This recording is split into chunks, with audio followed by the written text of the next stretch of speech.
أعوذ بالله من الشيطان الرجيم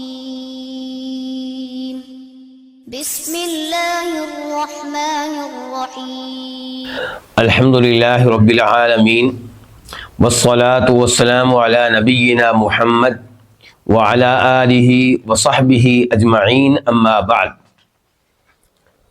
اللہ کے فضل و کرم سے، اللہ کی توفیق سے آج شروع کریں گے سورہ بقرہ کی آیت نمبر 261 اور یہ آیت اور اس کے بعد کی آیات میں تذکرہ ہو رہا ہے اللہ کی راہ میں خرچ کرنے کا، صدقہ خیرات کا۔ تو جو پہلی آیت ہم پڑھیں گے یعنی کہ آیت نمبر 261 اس میں اللہ تعالیٰ بتائیں گے کہ اللہ کی راہ میں مال جب خرچ کیا جائے تو اللہ رب العزت اس کے اوپر کس قدر اجر و ثواب دیتے ہیں۔ تو فرمایا اللہ تعالیٰ نے اعوذ باللہ من الشیطان الرجیم مثل الذین ينفقون اموالهم فی سبیل اللہ، مثال ان لوگوں کی ينفقون جو خرچ کرتے ہیں، اموالہم اپنے مال، اپنے اموال، فی سبیل اللہ اللہ کی راہ میں۔ خرچ کہاں کرتے ہیں؟ اللہ کی راہ میں، اللہ کو راضی کرنے کے لیے اللہ کی راہ میں، غلط جگہ پہ خرچ نہیں کرتے۔ کمثل حبۃ، اس دانے کی مثال کی طرح ہے۔ حبہ کا معنی کیا؟ دانا، مثال کے طور پہ گندم کا دانا، اس دانے کی مثال کی طرح ہے۔ اب یہ مقابلہ کس چیز کا کس چیز سے ہو رہا ہے؟ مال کا دانے سے۔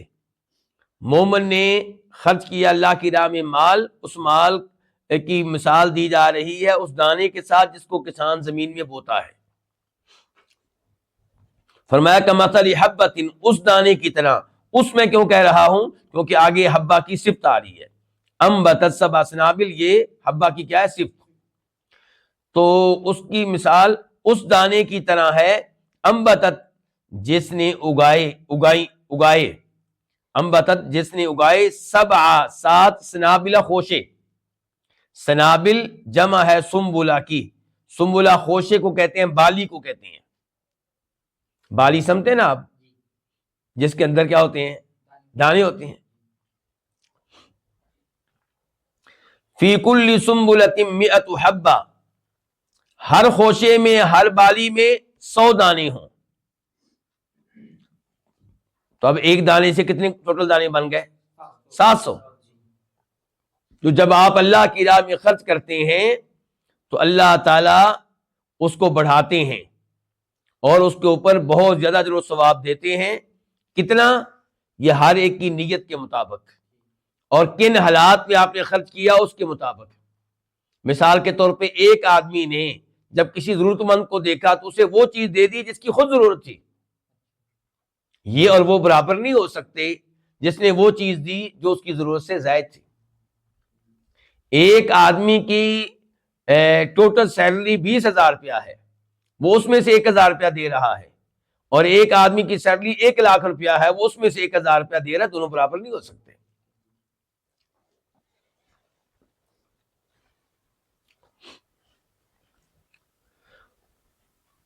اور اللہ تعالیٰ نے یہاں پہ جو مثال دی ہے، اس مثال دینے میں ایک حکمت یہ ہے کہ اللہ کی راہ میں جب ہم خرچ کرتے ہیں تو اللہ تعالیٰ اس پہ اجر و ثواب دیتے ہیں، وہ اجر و ثواب ہمیں نظر نہیں آ رہا۔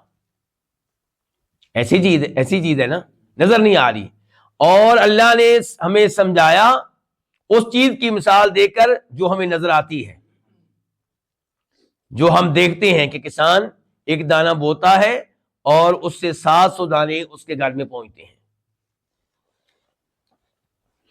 واللہ، اور اللہ تعالی، یضاعف، بڑھاتا ہے، یعنی کہ اس سے بھی زیادہ بڑھاتا ہے، لمن یشاء، جس کے لیے چاہتا ہے۔ واللہ واسع علیم، اللہ تعالی بڑی کشادگی والا ہے، علیم، کمال علم والا ہے۔ تو اللہ تعالیٰ کی کشادگی ہے کس معاملے میں؟ مغفرت کرنے میں، رحمت کے معاملے میں، علم کے لحاظ سے بھی اللہ کشادہ ہے، اور یہاں پہ ثواب دینے کے لحاظ سے بھی اللہ تعالیٰ کیا ہے؟ کشادہ ہے۔ اور ساتھ اللہ نے کہہ دیا میں علیم بھی ہوں۔ کیوں؟ کون کس لیے خرچ کر رہا ہے اللہ جانتا ہے، کون سے مال سے خرچ کر رہا ہے اللہ تعالیٰ جانتا ہے. یعنی کیا مال حلال سے کمایا تھا، اور پھر کس کو دے رہے اللہ یہ بھی جانتا ہے، دینے کا مقصد کیا اللہ یہ بھی جانتا ہے.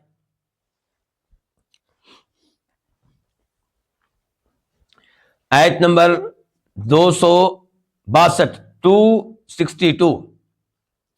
الذین وہ لوگ، ینفقون جو خرچ کرتے ہیں، اموالہم اپنے اموال اپنے مال، فی سبیل اللہ اللہ کی راہ میں، ثم پھر خرچ کرنے کے بعد اگلا مرحلہ، پھر لا یتبعون وہ پیچھے نہیں لگاتے، لا یتبعون وہ پیچھے نہیں لگاتے، ما انفقوا اس مال کے جو انہوں نے خرچ کیا، پیچھے کیا نہیں لگاتے، منن کسی قسم کا احسان، ولا عدن اور نہ کسی قسم کی اذیت تکلیف. یعنی کہ جو اللہ کی راہ میں خرچ کرتے ہیں اور خرچ کرنے کے بعد جس کو دیا ہے اس پہ احسان نہیں جتاتے اور اس کو کسی اور طریقے سے بھی اس کی وجہ سے اذیت تکلیف نہیں دیتے. مثال کے طور پہ دوسروں کے سامنے بتاتے رہنا کہ میں نے اس کو دیا ہے، میں نے اس کو دیا ہے، میں نے اس کو دیا ہے. اب آپ نے اس کے سامنے تو احسان نہیں جتایا، لیکن اس کو رپورٹیں مل رہی ہیں، تکلیف آپ اس کو پہنچا رہے ہیں، پریشان آپ اس کو کر رہے ہیں، تو ایسے صدقہ کرنے کا کوئی فائدہ نہیں ہے. تو اللہ تعالیٰ یہاں پہ ثواب بیان کرنے لگے ہیں ان لوگوں کے لیے جو صدقہ کرنے کے بعد احسان نہ جتائیں اور تکلیف اور اذیت نہ دیں. بلکہ یہاں پہ وہ حدیث بھی ذکر کر دوں جسے امام مسلم رحمہ اللہ روایت کرتے ہیں، اور راوی ہیں ابو ذر رضی اللہ تعالی عنہ، کہ فرمایا نبی کریم صلی اللہ علیہ وسلم نے 3 طرح کے لوگ ہیں جن سے اللہ تعالیٰ کلام نہیں کرے گا اور جن کی طرف اللہ تعالیٰ نہیں دیکھے گا اور جنہیں اللہ تعالیٰ گناہوں سے پاک صاف نہیں کرے گا. چوتھے نمبر پہ سزا کیا ہے کہ انہیں دردناک عذاب کا سامنا کرنا پڑے گا. اچھا، اللہ تعالیٰ ان کو نہیں دیکھے گا، کیا اللہ کی نگاہوں سے کچھ چھپ سکتا ہے؟ مراد یہ کہ اللہ رحمت کی نگاہوں سے نہیں دیکھے گا، اور اللہ تعالیٰ پیار سے کلام نہیں کرے گا، محبت سے کلام نہیں کرے گا. تو یہ 4 سزائیں سن کر صحابہ کرام تڑپ اٹھے. ابو ذر کہتے ہیں کہ میں نے کہا اللہ کے رسول علیہ الصلوۃ والسلام، یہ 3 لوگ جن کو یہ 4 سزائیں ملنی ہے، خوابوا و خسروا، یہ تو ناکام و نامراد ہو گئے، یہ کون ہے بدبخت؟ تو آپ علیہ الصلوۃ والسلام نے فرمایا، نمبر 1 وہ جو کسی کے ساتھ نیکی کر کے احسان جتاتا ہے. اور ایسا ہم کرتے ہیں یا نہیں کرتے؟ ایسا کرتے ہیں. ہم گھروں میں ہوتا ہے، اپنے گھر کو پہلے گھر کے جاتا لینے باہر نہ جائیں، خامد بیوی پہ احسان جتاتا رہتا ہے وقتاً فوقتاً. اور ایسے ہی کسی رشتہ دار کے ساتھ کوئی نیکی کر دی ہے اور بعد میں وہ آپ کے کام نہیں آیا تو احسان جتانا. دوسرے نمبر پہ فرمایا جو اپنا سامان بیچتا ہے جھوٹی قسم اٹھا کر. ایک ہے جھوٹ بولنا، ایک ہے اللہ کی قسم اٹھا کے جھوٹ بولنا، صرف اس لیے کہ میرا سامان بک جائے، میرا پلاٹ بک جائے، میری بائک بک جائے. پلاٹ، گاڑیاں، بائک، ان چیزوں میں جھوٹ چلتا ہے اور جھوٹی قسمیں اٹھائی جاتی ہیں. ہر آدمی پلاٹ بیچنے والا کیا کہتا ہے؟ گاڑی بیچنے والا بڑی زبردست گاڑی تھی، بس وہ ذرا میں جا رہا ہوں سعودیہ، میرا ویزا آ گیا ہے اس لیے میں بیچ رہا ہوں، میں امریکہ جا رہا ہوں میں اس لیے بیچ رہا ہوں، میں یورپ جا رہا ہوں میں اس لیے بیچ رہا ہوں. حالانکہ ایسی کوئی بات نہیں ہوتی، گاڑی میں کوئی نہ کوئی مسئلہ ہوتا ہے. تیسرے نمبر پہ فرمایا جو اپنے کپڑے کو، اپنی یعنی کہ اپنی چادر کو، اپنی پینٹ کو، اپنی شلوار کو ٹخنوں سے نیچے لٹکاتا ہے. تو یہ 3 جو ہیں ان کو یہ 4 سزائیں ملیں گی. تو اب آپ یہ بتائیں کہ ان سزاؤں سے کیا پتہ چل رہا ہے کہ یہ گناہ صغیرہ ہے کہ کبیرہ ہے؟ یہ کبیرہ گناہ ہے. اس لیے بار بار میں توجہ دلاتا ہوں لوگوں کو کہ اس گناہ کو معمولی نہ جانیں کہ شلوار پینٹ آپ کی ٹخنوں سے نیچے ہے، لوگوں کی پرواہ نہ کریں، لوگ آپ سے کبھی راضی نہیں ہوں گے، لوگوں کی خاطر رب کو ناراض نہ کریں. تو اب دیکھیں وہ لوگ جو خرچ کرتے ہیں اپنے مال اللہ کی راہ میں، ثم پھر لا یتبعون وہ پیچھے نہیں لگاتے، ما انفقوا اس مال کے جو انہوں نے خرچ کیا، کس چیز کو پیچھے نہیں لگاتے، منن کسی قسم کے احسان جتانے کو، ولا اذن اور نہ کسی قسم کی اذیت اور تکلیف دینے کو، لہم انہی کے لیے ہے اجرہم ان کا اجر عند ربہم ان کے رب کے پاس۔ الذین مبتدا تھا اور لہم یہ خبر ہے، اور لا یتبعون اس کو دو مفعولوں کی ضرورت ہے، ما انفقوا پہلا مفعول ہے اور منن دوسرا مفعول ہے، ولا خوف علیہم اور ان پہ کسی قسم کا کوئی خوف نہیں ہوگا، کب؟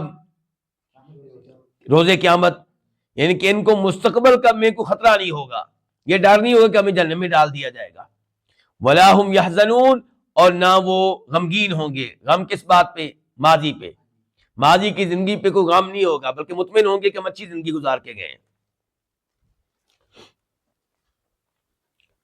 تو اس ایسے پتا چلا کہ اللہ کی راہ میں خرچ کریں اور خرچ کرنے کے بعد اسے ضائع ہونے سے بچائیں۔ آپ کا صدقہ ضائع ہو سکتا ہے، آپ کی زکوٰۃ ضائع ہو سکتی ہے اگر آپ احسان جتاتے ہیں یا اذیت و تکلیف دیتے ہیں اس آدمی کو جس کو آپ نے زکوٰۃ دی ہے، جس کو صدقہ دیا ہے۔ اچھا آدمی وہ ہے جو صدقہ دے کر بھول جائے کہ میں نے کوئی کسی کو صدقہ دیا تھا، اس کو یاد رکھنے کی ضرورت نہیں ہے۔ آیت نمبر 263 263 قول معروف، معروف بات کہہ دینا، اچھی بات کہہ دینا، ومغفرۃ اور معاف کر دینا، بخش دینا، خیر بہتر ہے، من صدقۃ اس صدقہ سے، یتبعها جس کے پیچھے ہو، جس کے بعد ہو، اذن کسی قسم کی اذیت، یعنی کہ آپ سے مانگنے والا مانگ رہا ہے، اگر آپ نے صدقہ دے کے بعد میں اس کو تنگ کرنا ہے، احسان جتا کر اسے پریشان کرنا ہے، اس سے بہتر ہے کہ اچھے انداز سے معذرت کر لیں۔ اور معاف کرنے کا کیا مطلب ہے کہ وہ اصرار کر رہا ہے، وہ آپ کو پریشان کر رہا ہے، بار بار مانگ رہا ہے، تو آپ اس کے اوپر کیا کریں؟ صبر کریں۔ تو یہ اس موقع پہ صبر کر لینا، اچھے انداز سے معذرت کر لینا، یہ اس سے بہتر ہے کہ آپ صدقہ دیں اور بعد میں اسے پریشان کریں۔ لیکن یہ یاد رہے کہ یہ گفتگو پیشہ ور مانگنے والوں کے بارے میں نہیں ہو رہی، یہ ہمیشہ آپ نے ذہن میں رکھنا ہے۔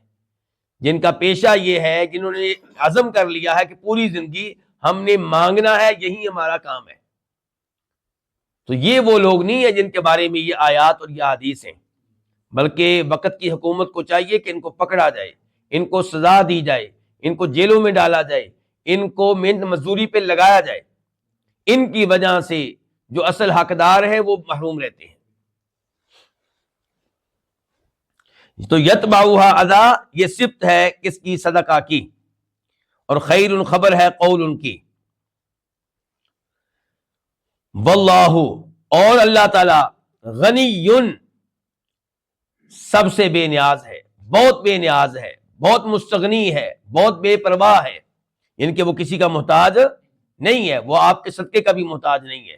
اگر آپ نے صدقہ کرنا ہے تو اچھے انداز سے کریں، ورنہ اللہ نے خود ہر ایک کو رزق دینے کا ذمہ اٹھایا ہوا ہے۔ حلیم وہ نہایت بردبار ہے، بہت بردبار ہے۔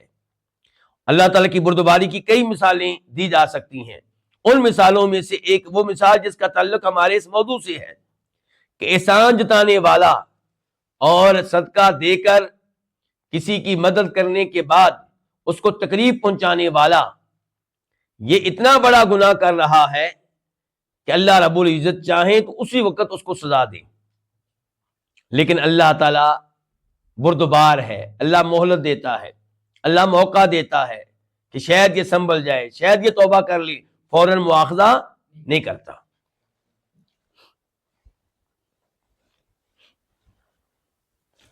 آیت نمبر 264 264 یا ایھا الذین آمنوا اے وہ لوگوں جو ایمان لائے ہیں، یعنی کہ اے ایمان والو، مراد اس سے کیا ہے؟ وہ جو ہر اس چیز پہ ایمان لائے ہیں جس پہ ایمان لانا ضروری ہے.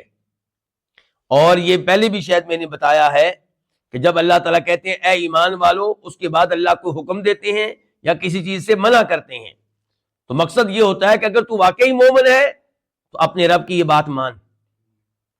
ایمان کا تقاضا یہ ہے کہ اللہ کی یہ بات مانی جائے. تو اے ایمان والو لا تبطلو، تم باطل نہ کرو، برباد نہ کرو کس چیز کو؟ صدقاتکم، اپنے صدقات کو. کیسے؟ بالمنی، احسان جتانے کے ذریعے، احسان جتانے کے ساتھ، والادا، اور تکلیف دینے کے ساتھ. تو کیا پتا چلا اس سے پھر کہ صدقہ آپ نے چاہے نیک نیتی سے دیا ہو، اخلاص کے ساتھ دیا ہو، اللہ کو راضی کرنے کے لیے دیا ہو، لیکن بعد میں اگر آپ احسان جتاتے ہیں یا اس کو کسی طریقے سے اذیت دیتے ہیں تو اس سے آپ کا صدقہ برباد ہو جائے گا، ضائع ہو جائے گا.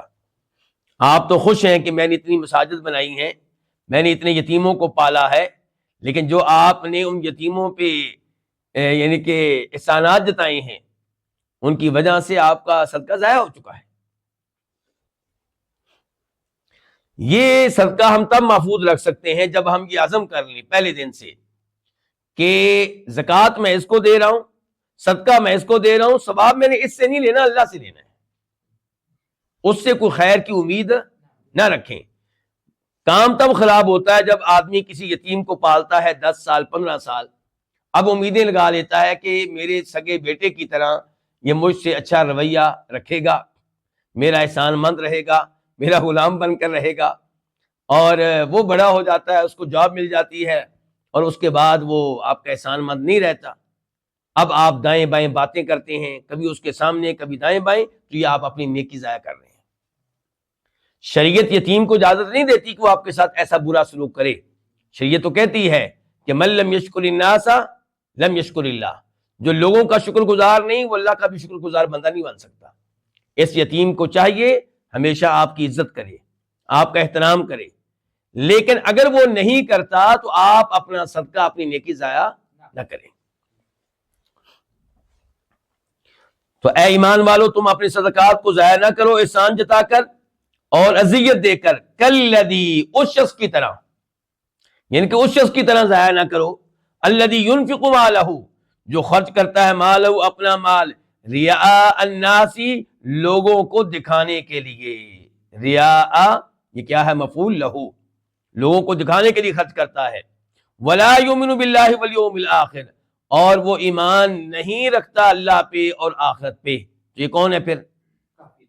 منافق ہے. یہ بظاہر مسلمان بنا ہوا ہے اور مسلمانوں کو یہ بتانے کے لیے کہ میں مسلمان ہوں اسے مسلمانوں کے ساتھ ساتھ خرچ کرنا پڑتا ہے، لیکن وہ خرچ کرتا ہے لوگوں کے سامنے دکھانے کے لیے کہ میں بھی مسلمان ہوں، لوگوں کو راضی کرنا چاہ رہا ہے. اللہ اور آخرت پہ ایمان نہیں ہے، تو کیا اس کو صدقہ کرنے پہ کچھ ملے گا؟ تو اللہ تعالیٰ کہہ رہے ہیں اے ایمان والے، تو منافق نہیں ہے، تو ہے مسلمان، اور تو خرچ کرتا ہے مجھے راضی کرنے کے لیے، لیکن تیرا صدقہ بھی خطرے میں پڑ جائے گا جب بعد میں احسان جتائے گا اور جس کو صدقہ دیا ہے اس کو اذیت دے گا، تکلیف پہنچائے گا. فَمَثَلُهُ، پس اس کی مثال، کس کی؟ ہاں، یہ جو خرچ کرتا ہے لوگوں کو دکھانے کے لیے، منافق جو ہے یہ. فَمَثَلُهُ، اس کی مثال، كَمَثَلِ صَفْوَانٍ، اس پتھر کی مثال کی طرح. صفوان چکنا پتھر. صفوان کون سا پتھر؟ چکنا پتھر. کیا مطلب چکنا پتھر؟ چکنا پتھر وہ جس پتھر کے اوپر کوئی چیز رہتی نہیں ہے. تو فرمایا اس کی مثال کمثل صفوان، اس چکنے پتھر کی مثال کی طرح ہے. علیہ تراب، جس پہ ترابن تھوڑی سی مٹی ہے. تنوین کا ترجمہ ہم نے کیا کیا؟ تھوڑی سی. اس کے اوپر تھوڑی سی مٹی ہے، تھوڑا سا گرد و غبار پڑا ہوا ہے. اچھا، اب تھوڑا سا گرد و غبار دیکھ کر کوئی کسان یہ سوچتا ہے کہ اس کے اوپر اگر میں کوئی بیج وغیرہ ڈال دوں تو شاید یہاں پہ کوئی چیز اگائے گی، کوئی چھوٹی موٹی فصل اگائے گی، کوئی پودا اگائے گا. دھوکہ کھا رہا ہے وہ تھوڑی سی مٹی دیکھ کر، لیکن ہوتا کیا ہے، فَأَصَابَهُ وَابِلٌ، پس اس پہ پہنچتی ہے، اس پہ برستی ہے۔ فَأَصَابَهُ کی ضمیر کہاں جا رہی؟ صفوان کی طرف۔ وہ جو پتھر ہے جس پہ تھوڑی سی مٹی ہے، فَأَصَابَهُ اس پہ برستی ہے، وَابِلٌ زوردار بارش، فَتَرَكَهُ پس وہ اس کو بنا دیتی ہے، اس کو، کس کو؟ اس پتھر کو، سلدا صاف، یعنی کہ مٹی باقی نہیں رہتی۔ سلدا کا معنی صاف بھی ہوتا ہے، سخت چٹان بھی کہتے ہیں، تو صاف یہاں مناسب رہے گا کہ وہ زوردار بارش اب اس پتھر کو کیا کر دیتی ہے؟ بالکل صاف۔ تو کیا وہ جو کسان سوچ رہا تھا کہ میں اس کے اوپر کوئی چیز بوؤں گا تو کیا اب کچھ کر سکے گا؟ تو فرمایا لا يقدرون على شيء مما كسبوا، یہ قدرت نہیں رکھیں گے، یہ کون؟ یہ منافق، یہ دکھلاوے کے لیے خرچ کرنے والے، یہ قدرت نہیں رکھیں گے على شيء کسی بھی چیز پہ، مما اس میں سے، ما کسبوا جو انہوں نے کمایا، یعنی کہ جو بھی خرچ کیا تھا دکھلاوے کے لیے انہوں نے کروڑوں خرچ کر دیے، لیکن اس میں سے کچھ بھی ان کے ہاتھ نہیں آئے گا آخرت میں، 1 روپیہ بھی ان کے ہاتھ نہیں آئے گا۔ بالکل ایسے ہی جیسے یہ پتھر تھا، اس کے اوپر تھوڑی سی مٹی تھی، بارش برسی تو ذرا بھی مٹی باقی نہیں رہی، تو ایسے ہی ان کے ہاتھ میں کچھ نہیں آئے گا۔ تو یہی صورتحال ہے اس کی جو ہے مومن صدقہ کرتا ہے اللہ کو راضی کرنے کے لیے، لیکن انسان جتاتا ہے، اذیت دیتا ہے، تکلیف دیتا ہے۔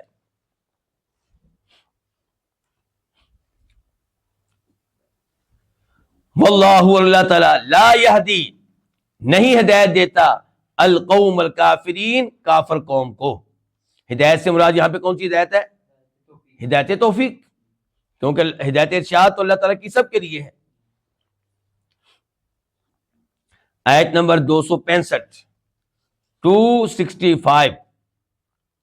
اچھا، جو پچھلی آیت ہے اس میں اللہ نے تذکرہ کیا اس منافق کا جو دکھلاوے کے لیے مال اللہ کی راہ میں لگاتا ہے، لیکن لوگوں کو دکھانے کے لیے، اللہ کو دکھانے کے لیے نہیں، تو اس کی یہ سارا اس کا یہ مال ضائع جائے گا، اس کے ہاتھ میں کچھ نہیں آئے گا۔ اب اللہ تعالیٰ بیان کر رہے ہیں اس کا جو اللہ کی راہ میں خرچ کرتا ہے اللہ کو راضی کرنے کے لیے۔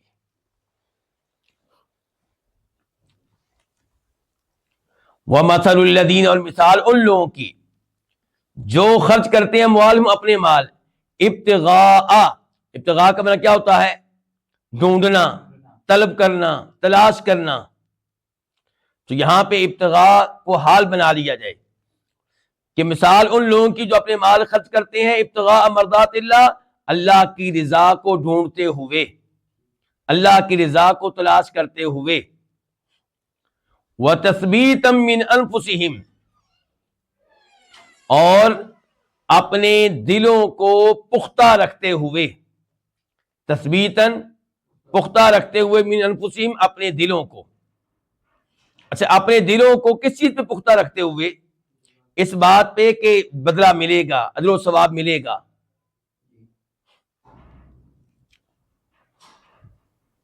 اچھا، ان کی مثال اب کیسی ہے جی؟ مال خرچ کیا اللہ کو راضی کرنے کے لیے، اور مال خرچ کیا ہے اور یقین ہے کہ اللہ تعالیٰ اجر و ثواب دے گا۔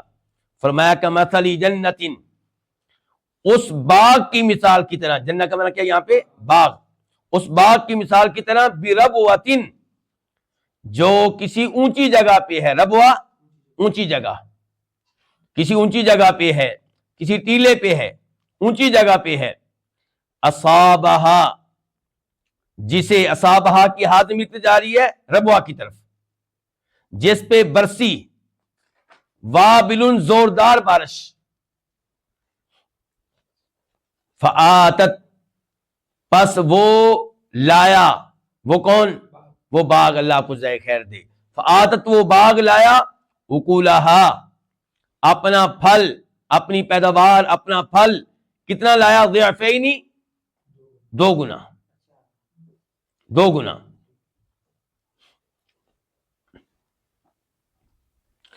فَإِن لَمْ يُصِبْهَا، پس اگر لم يُصِبْهَا اس پہ نہ برسے، اس پہ نہ پہنچے، کس پہ نہ برسے؟ اس باغ پہ.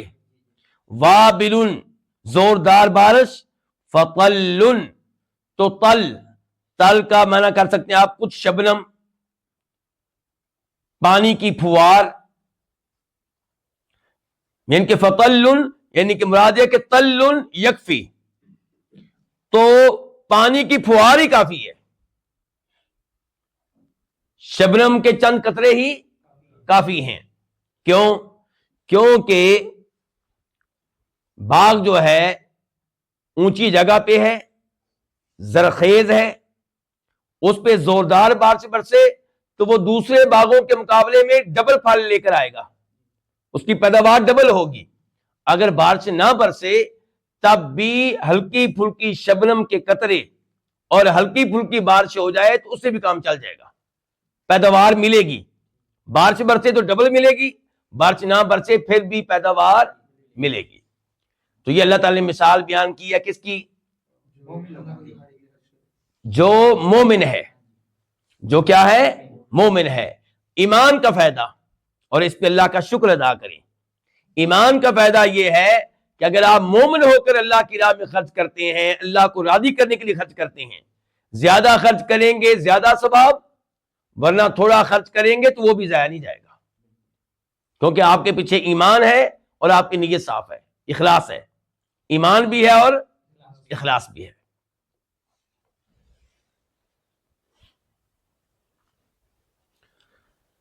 اور یہ جو تھوڑا سا مال ہے اس کو بھی پھر اللہ تعالیٰ بڑھاتے ہیں، جیسا کہ آپ کو حدیث پہلے ذکر کر چکا ہوں کہ اللہ رب العزت کی راہ میں، بخاری شریف کی حدیث ہے، انسان ایک کھجور کے برابر کوئی چیز دے، ایک کھجور کے برابر، تو اللہ رب العزت اس کو اپنے دائیں ہاتھ میں لیتے ہیں اور اللہ تعالیٰ اس کو پھر بڑھاتے ہیں، اس میں اضافہ کرتے ہیں، اس کا اہتمام کرتے ہیں.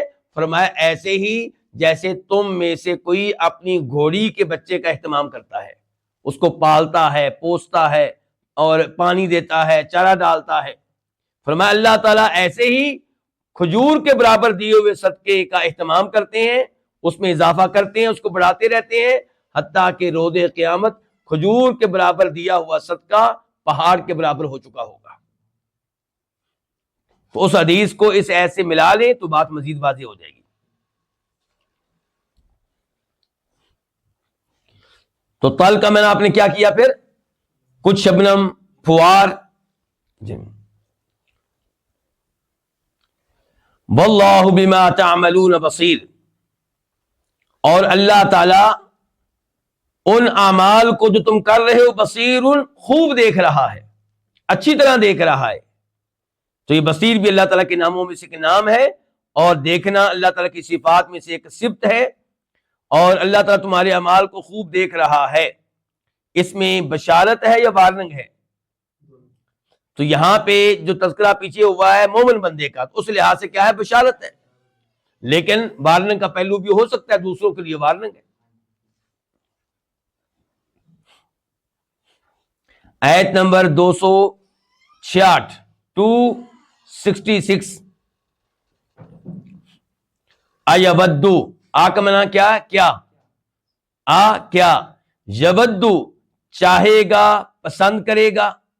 ود یودو کیا چاہے گا، پسند کرے گا. احدکم تم میں سے کوئی، ان تکون لہ جنہ کہ ہو اس کے لیے جنتن ایک باغ، من نخیل باغ کس چیز کا؟ کھجوروں کے درختوں کا، واعناب اور انگوروں کا.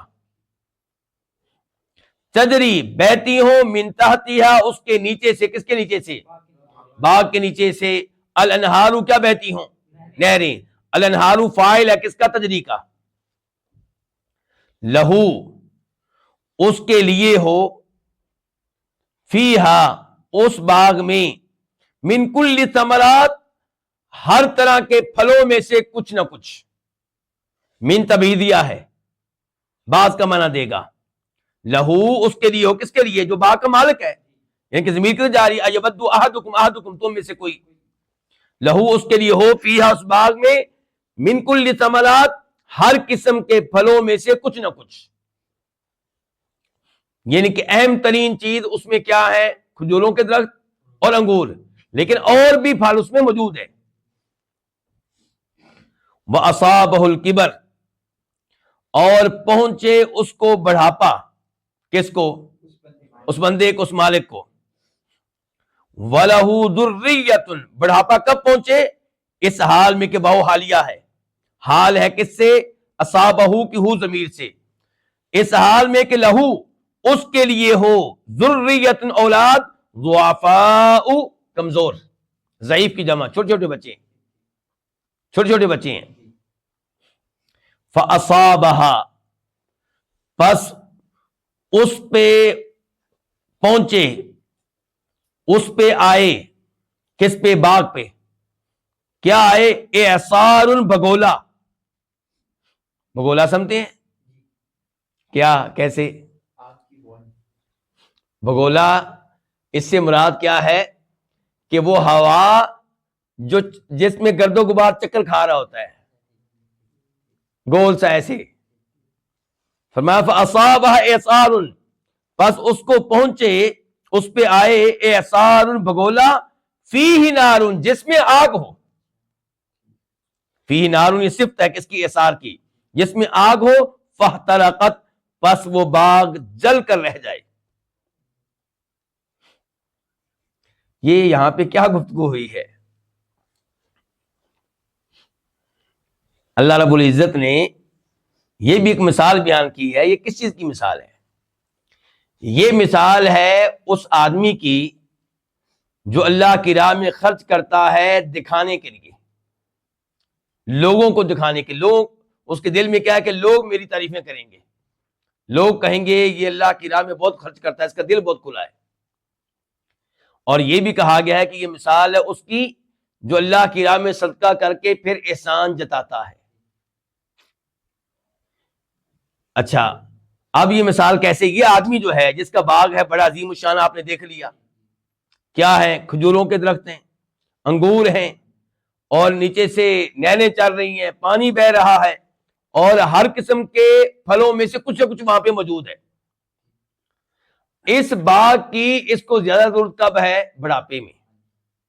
لیکن جب بڑھاپا آیا تو بگولے نے آ کے اس کے باغ کو تباہ کر دیا۔ اب دیکھیں وہ بوڑھا ہے، بڑھاپے کی وجہ سے دوبارہ باغ نہیں لگا سکتا، بچے کمزور ہیں، وہ بھی اس کی مدد نہیں کر سکتے۔ یہ باغ سے اس وقت محروم ہوا جب اسے باغ کی سب سے زیادہ ضرورت تھی، جب شدید ضرورت تھی تب اس نعمت سے محروم ہو گیا، اور صورتحال یہ ہے کہ دوبارہ کچھ کر بھی نہیں سکتا۔ تو اللہ کی راہ میں جو خرچ کرتے ہیں اور احسان جتاتے ہیں، آخرت میں انہیں ضرورت ہوگی صدقہ کیے ہوئے مال کی، بہت زیادہ ضرورت ہوگی، لیکن ہاتھ کچھ نہیں آئے گا، وہ مال ایسے ہی تباہ ہو جائے گا جیسے اس آدمی کا باغ تباہ ہو گیا ہے، اور آخرت میں موقع نہیں ملے گا کہ دوبارہ صدقہ خیرات کر سکیں، کوئی ایسی صورتحال نہیں بن سکے گی، پچھتاوے کے علاوہ کچھ ہاتھ نہیں آئے گا۔ تو یہ مثال کس کی بیان کی گئی ہے پھر؟ جو صدقہ کرتا ہے ریاکاری کے طور پہ، یا یہ بھی کہا گیا جو صدقہ کرتا ہے اور بعد میں احسان جتاتا ہے، یہ دو چیزیں ہوگی۔ لیکن عبداللہ ابن عباس کیا کہتے ہیں؟ بخاری شریف کی حدیث ہے، عبداللہ ابن عباس نے کہا کہ یہ مثال ہے اس آدمی کی جو ساری زندگی اچھے اعمال کرتا رہتا ہے اور آخری وقت کوئی ایسی غلطی کر کے چلا جاتا ہے کہ ساری نیکیاں ضائع ہو جاتی ہیں، یہ اس کی مثال ہے۔ تو اب یہ مثال اس کی ہو یا وہ اس کی ہو، ہر لحاظ سے ہمیں خبردار رہنا ہے۔ اس کا مطلب ہے کہ صدقہ کریں تو احسان نہ جتائیں، صدقہ کریں تو ریاکاری نہیں ہونی چاہیے، اور یہ کہ آخری زندگی میں زیادہ احتیاط کریں، کہیں ایسا نہ ہو کہ ہمارے منہ سے کوئی ایسا لفظ نکل جائے، ایسی کوئی حرکت کر بیٹھیں جس کی وجہ سے پوری زندگی کی نیکیاں ضائع ہو جائیں۔ اب اس آدمی نے جو باغ لگایا ہے، باغ ایک دن میں لگتا ہے؟ یہ جو درخت ہیں کھجور کے اور یہ انگوروں کے اور دیگر چیزیں جو ہیں، اس کے اوپر بڑی محنت ہے، بڑے سال لگتے ہیں، لیکن جب اسے شدید ضرورت تھی تب وہ محروم ہو گیا اور کچھ کر بھی نہیں سکتا، پچھتاوے کے علاوہ اس کے پاس کچھ نہیں ہوگا۔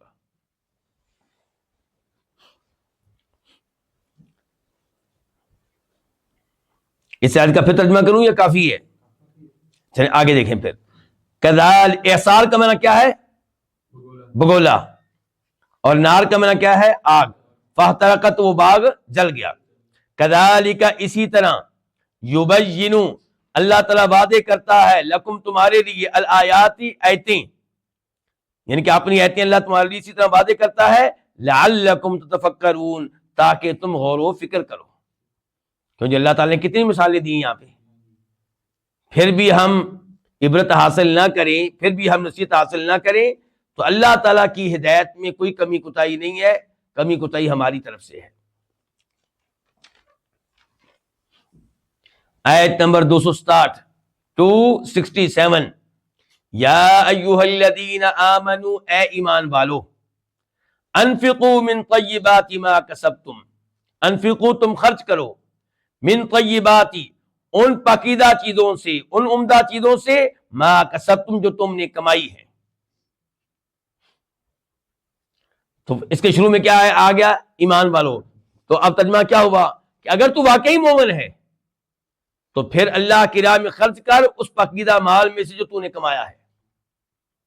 کیا کمایا آپ نے؟ سیلری آپ لیتے ہیں، تجارت آپ کرتے ہیں، وہاں سے آپ کو پروفٹ ملتا ہے، تو جو بھی آپ کی کمائی ہے اس میں سے اللہ کی راہ میں آپ کیا کریں؟ خرچ کریں۔ امام بخاری رحمہ اللہ نے اس آیت سے استدلال کیا ہے کہ زکوٰۃ کے مال میں تجارت واجب ہے، تجارت کے مال میں زکوٰۃ واجب ہے، تجارت کے مال میں زکوٰۃ واجب ہے۔ اللہ تعالیٰ کہہ رہے ہیں، اے ایمان والو، تم خرچ کرو ان پاکیزہ چیزوں میں سے جو تم نے کمائی ہے، وَمِمَّا، اور اس میں سے، مما اصل میں کیا ہوتا ہے؟ من اور ما، من تبیزیہ، اور اس میں سے، ان کو اس میں سے کچھ، اخرجنا، جو ہم نے نکالا، لکم، تمہارے لیے، کہاں سے نکالا؟ من الارض، زمین سے۔ تو اس سے کیا پتا چلا کہ زرعی پیداوار، زمینی پیداوار میں سے بھی اللہ کی راہ میں خرچ کیا جائے اور زکوٰۃ بھی دی جائے۔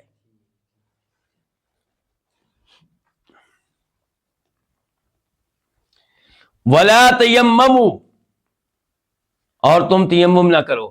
یہ ترجمہ ہے جی؟ نہیں، تیمم کا اپنا معنی کیا ہوتا ہے؟ دیکھیں، اسی لیے آپ کو کہا تھا، ایک ہوتا ہے لفظ کا لغوی معنی، ایک ہوتا ہے شرعی معنی۔ تو شریعت تو بعد میں آئی ہے، لغت تو پہلے سے موجود ہے، تو تیمم کا لفظ پہلے بھی موجود تھا عربوں کے پاس۔ وہ کس معنی میں استعمال کرتے تھے؟ قصد کرنا، ارادہ کرنا، قصد کر، کسی چیز کا قصد کرنا۔ اب مراد یہ ہے کہ تیمم کا مطلب کیا ہے اب؟ یعنی کہ جب پانی آپ کو مل نہیں رہا یا پانی استعمال کرنا آپ کے لیے نقصان دہ ہے، تب مٹی کا قصد کرنا طہارت کے لیے۔ تو بہرحال لفظی معنی کیا ہوتا ہے؟ تیمم کا قصد کرنا، تو یہاں پہ لفظی معنی ہے، لغوی معنی ہے، یہاں پہ وہ تیمم مراد نہیں ہے۔ وَلَا تَيَمَّمُوا، اور یہ اصل میں تھا تَتَيَمَّمُوا، دو تا تھیں، ایک تا گرا دی گئی ہے۔ وَلَا تَيَمَّمُوا، اور تم قصد نہ کرو، الخبیث، نکمے مال کا، نکمی چیز کا، ردی چیز کا، منہ تنفقون، اس حال میں کہ تم اس میں سے خرچ کرو۔ منہ کا تعلق جو ہے زیادہ واضح یہی ہے کہ تنفقون کے ساتھ ہے۔ منہ کا تعلق کس کے ساتھ ہے؟ تنفقون کے ساتھ، گویا کہ یوں ہو گیا تنفقون منہ۔ اللہ تعالیٰ یہ کہہ رہے ہیں کہ آپ ایسا نہ کریں کہ اللہ کی راہ میں مال دینے کے لیے تلاش کریں اپنے مال میں سے نکما مال اور اس میں سے اللہ کی راہ میں خرچ کریں۔ پھر دیکھیں، وَلَا تَيَمَّمُوا، اور تم قصد نہ کرو، الخبیث، خبیث چیز کا، منہ تنفقون، اس حال میں کہ اس میں سے تم خرچ کرو، وَلَسْتُمْ بِآخِذِيهِ، وہ حالیہ ہے، جبکہ تم ہرگز نہیں اس کو لینے والے ہو۔ با زائدہ ہے توکید کے لیے۔ لیسا کا معنی کیا ہوتا ہے؟ لستم۔ لیسا کا معنی کیا ہوتا ہے؟ نہیں۔ با کا معنی ہرگز نہیں، اب ہم کریں گے، اور تم ہرگز نہیں لینے والے ہو اس کو، کس کو؟ اس نکمے مال کو، اس ردی مال کو، الا ان تغمضوا فیہ، الا یہ کہ تم چشم پوشی کر لو فیہ، اس میں، الا یہ کہ تم حیا کی وجہ سے آنکھیں بند کر لو، تو الگ بات ہے، دل نہیں مان رہا ہوگا۔ یعنی کہ اگر تمہیں یہ مال دیا جائے، تم فقیروں مسکینوں کو دیتے ہو یہ نکما مال، لیکن تمہیں اگر دیا جائے تمہارا دل نہیں چاہے گا کہ تم لو، ہاں یہ ممکن ہے کہ حیا کی وجہ سے، شرم کی وجہ سے آنکھیں بند کرتے ہوئے آپ لے لیں۔ تو مراد یہ ہے کہ جو چیز آپ اپنے لیے پسند نہیں کرتے وہ کسی کو کیوں دیتے ہو، یہ مراد ہے۔ برا بن عازب کہتے ہیں رضی اللہ تعالیٰ عنہ، ترمذی شریف کی حدیث ہے، کہتے ہیں کہ یہ آیت کس موقع پہ نازل ہوئی؟ کہتے ہیں یہ ہم انصاریوں کے بارے میں نازل ہوئی۔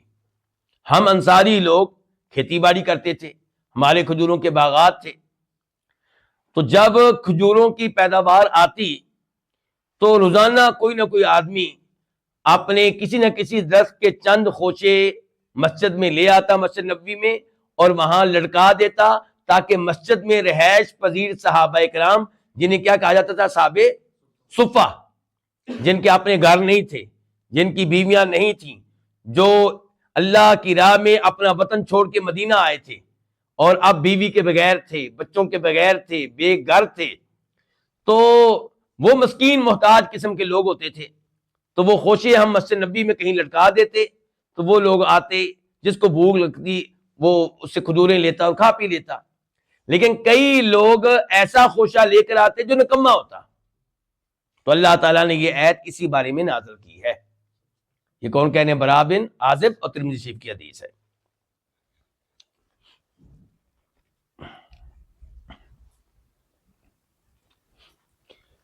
اس سے پتہ چلا خاص طور پہ کہ زکوٰۃ میں نکما مال نہ دیا جائے، لیکن زکوٰۃ میں شریعت نے حکمران کو کیا کہا ہے؟ نبی علیہ السلام نے معاذ بن جبل سے کہا تھا جب ان کو گورنر بنایا تھا کہ یمن میں جا کے توحید و رسالت کی دعوت دینی ہے، اگر توحید اور رسالت کی دعوت قبول کر لیں پھر نماز پڑھنے کا مطالبہ کرنا ہے، اگر یہ بھی مان لیں پھر زکوٰۃ کا مطالبہ کرنا ہے، ان کے مالداروں سے زکوٰۃ لی جائے گی، غریبوں میں تقسیم کی جائے گی، اور وہاں پہ آپ نے کہا تھا فَإِيَّاكَ وَكَرَائِمَ أَمْوَالِهِمْ، ان کے بہترین مال سے بچنا۔ زکوٰۃ لینے والا حکومت کی طرف سے جو آئے گا وہ ایسا نہ کرے کہ سب سے اچھا مال لینا ہے، سب سے نکما بھی نہیں لینا، سب سے اچھا بھی نہیں، کون سا لینا ہے؟ درمیانہ۔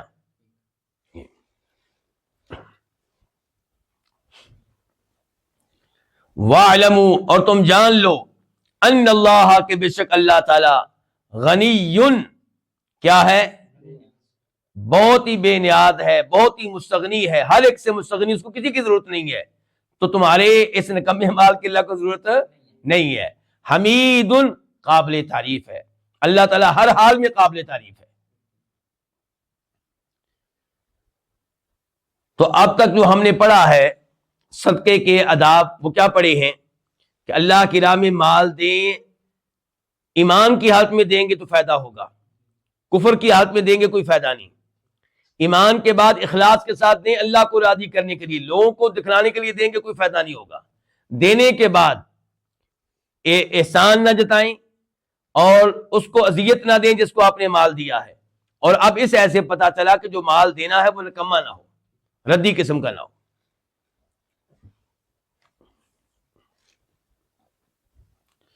آیت نمبر 268 الشیطان یعدکم الفقر، شیطان یعدکم، تمہیں ڈراتا ہے، یعد وعدہ دیتا ہے، دھمکی دیتا ہے، ڈراتا ہے، کم تمہیں، الفقر کس سے؟ فقیر ہو جانے سے۔ اللہ کی راہ میں مال دو گے تو کیا ہو جاؤ گے؟ غریب ہو جاؤ گے۔ شیطان تمہیں ڈراتا الفقر، فقیری سے، وَيَأْمُرُكُمْ، اور وہ تمہیں حکم دیتا ہے بالفحشاء، کس کا؟ بے حیائی کا۔ فحشاء کے معنی میں جہاں بے حیائی داخل ہے وہاں اس کے معنی میں یہ بھی ہوتا ہے کوئی بھی کبھی قسم کا جرم اور گناہ۔ تو اسی لیے یہاں پہ کئی علماء کرام نے کہا مراد ہے انتہائی درجے کا بخل، کنجوسی. شیطان تمہیں ڈراتا ہے فقیر ہو جانے سے اور حکم دیتا ہے کس کا؟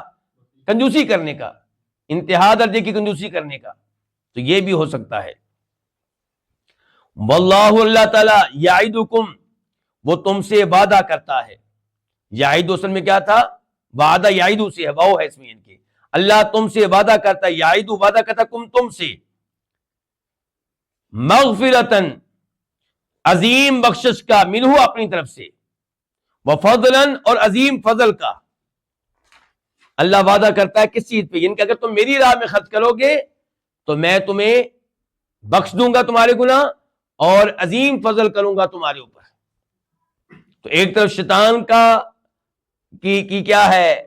ڈراوا ہے اور اس کی طرف سے خوف پیدا کرنا ہے، اور ایک طرف سے اللہ تعالیٰ کی طرف سے خوشخبریاں ہیں. واللہ، اور اللہ تعالیٰ، واسع، بڑی وسعت والا ہے، علیم، کمال علم والا ہے. تو ان دو الفاظ اور اللہ تعالیٰ کی یہ دو نام، ان کا تعلق پچھلے الفاظ سے واضح ہے کہ اللہ تعالیٰ ہمیں ترغیب دے رہے ہیں کہ میری راہ میں خرچ کرو گے تو اللہ تعالیٰ کی طرف سے ملنے والا اجر و ثواب بہت وسیع ہے. اور علیم، اللہ تعالیٰ جانتا ہے کہ تم اللہ کی راہ میں خرچ کر رہے ہو. اللہ یہ بھی جانتا ہے کہ تم خرچ کیوں کر رہے ہو. اللہ یہ بھی جانتا ہے کون سے مال سے خرچ کر رہے ہو. آیت نمبر 269، 269. یوتی، وہ دیتا ہے، کون؟ اللہ تعالیٰ، الحکمت، دانائی، من یشاء، کس کو؟ جس کو وہ چاہتا ہے. یہاں حکمت سے کیا مراد ہے؟ علم نافع، شریعت کا علم، دین میں فقاہت، دین میں بصیرت. تو اللہ تعالیٰ حکمت دانائی دیتا ہے، من یشاء، جس کو چاہتا ہے. ومن یؤت الحکمت، اور جسے دانائی دی گئی. یؤتی، پہلے جو لفظ آیا تھا وہ تھا معلوم، فعل مضارع معلوم. اب ہے یؤتا، تو یہ کیا؟ فعل مضارع مجہول. اور جس کو دانائی دی گئی، حکمت دی گئی، فقط، تو پس تحقیق، اوتیا، اسے دی گئی، خیرن کثیرا، بہت زیادہ خیر. جس کو شریعت کا علم مل گیا، جس کو قرآن کا ترجمہ آ گیا، جس کو قرآن کی تفسیر آ گئی، جس کو قرآن کا عقیدہ معلوم ہو گیا، قرآن کا کام و مسائل معلوم ہو گئے، اسے بہت بڑی خیر مل گئی. یہ ہے اصل کامیابی. وما یذکر، اور نہیں نصیحت قبول کرتے، نہیں نصیحت حاصل کرتے، الا، مگر، اولو کا معنی کیا ہے؟ ہاں جی، والے، اولو والے. اولو کا معنی کیا ہوگا؟ والے. الالباب، عقلوں. الالباب لب ان کی جمع ہے، الباب. اور اس لفظ کا استعمال اچھی عقل پہ ہوتا ہے، جو عقل صحیح سلامت ہو، جو خراب نہ ہوئی ہو. تو فرمایا وما یذکروا، اور نہیں نصیحت حاصل کرتے، الا، مگر، اولو الالباب، عقلوں والے. عقل مند لوگ ہی نصیحت حاصل کرتے ہیں. اس کا مطلب یہ ہوا کہ جن کو رب نہیں مل سکا، جن کو توحید نہیں مل سکی، جو اللہ تعالیٰ کو راضی کرنے کے لیے محنت نہیں کرتے، وہ عقل مند نہیں ہیں. یورپ سے خام متاثر ہونے کی ضرورت نہیں ہے. ہاں، یورپ میں رہ کے اگر کوئی توحید کے اوپر ہے، اللہ کو جانتا ہے، اللہ کے حقوق ادا کرتا ہے اور لوگوں کو دین کی تبلیغ کرتا ہے، یقیناً وہ عقل مند ہے، بلکہ وہ ہم سے بھی زیادہ عقل مند ہے.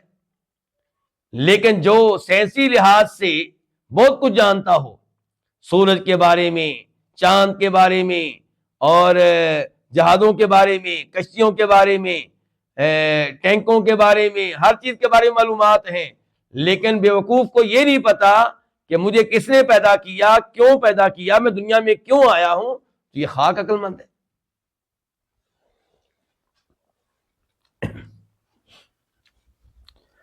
آیت نمبر 270، 270. وما انفقتم من نفقہ، اور جو چیز بھی تم خرچ کرو، جو چیز بھی تم، ما شرطیہ ہے، اور جو چیز بھی، من نفقت، جو چیز بھی تم خرچ کرو، او نذرتم من نذر، یا جو بھی نظر تم مانو،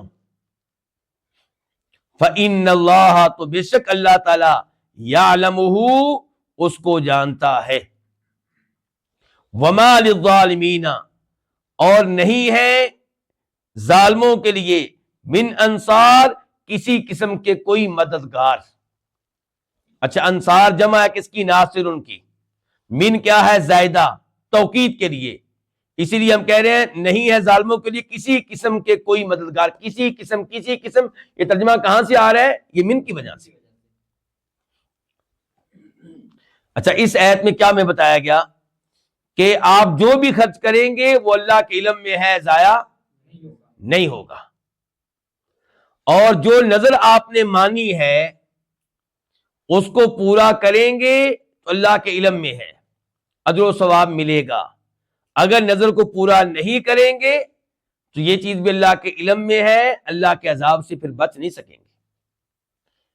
نظر ماننا آپ پہ واجب نہیں ہے، خود ہی آپ نے مانی ہے، خود ہی آپ نے کہا ہے کہ میں اللہ کی راہ میں عمرہ کروں گا، تو اب پیسہ آ چکا ہے، کیوں نہیں جا رہے آپ؟ اور نظر دو طرح کی ہوتی ہے، ایک عام نظر اور ایک نظر معلق۔ عام نظر کیا؟ بیٹھے ہوئے تھے، آپ نے سوچا کہ اللہ نے میرے پر بڑے انعامات کیے ہیں، اللہ مجھے بہت سیلری دے رہا ہے، بہت پیسہ دے رہا ہے، مجھے ترقی بھی مل رہی ہے، مجھے اب عمرہ کرنا چاہیے، تو آپ نے اللہ سے عہد کر لیا کہ میں عمرے پہ جاؤں گا، تو یہ نظر بہت اچھی ہے اور اس کو پورا کرنا چاہیے اور پورا کرنا واجب ہے۔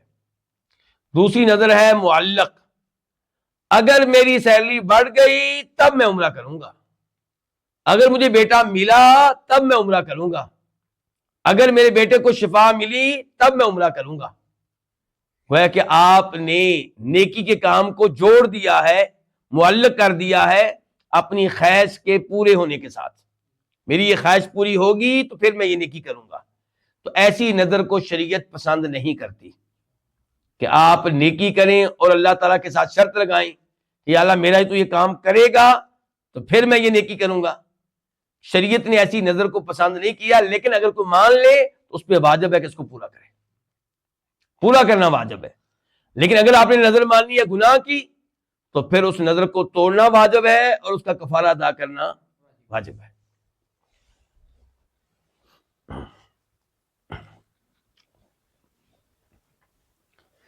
تو اللہ تعالیٰ نے آخر میں کہا کہ ظالموں کے کوئی مددگار نہیں ہے، جو نظر مان کے پورا نہ کرے وہ ظالم ہے۔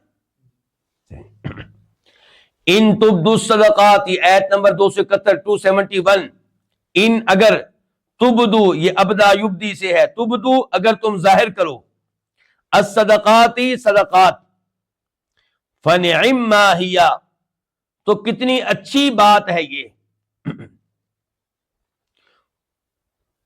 فنعم، فا الگ ہے اور نعمہ اصل میں کیا تھا؟ نعمہ الگ تھا، ما الگ تھا۔ نعمہ کا معنی کیا ہوتا ہے؟ اچھی، اچھا ہونا، اور ما کا معنی یہاں پہ ہے شیئن، چیز، کتنی اچھی چیز ہے، یہ کیا؟ صدقات کو ظاہر کرنا۔ صدقات کو ظاہر کرنا اچھی بات ہے جی۔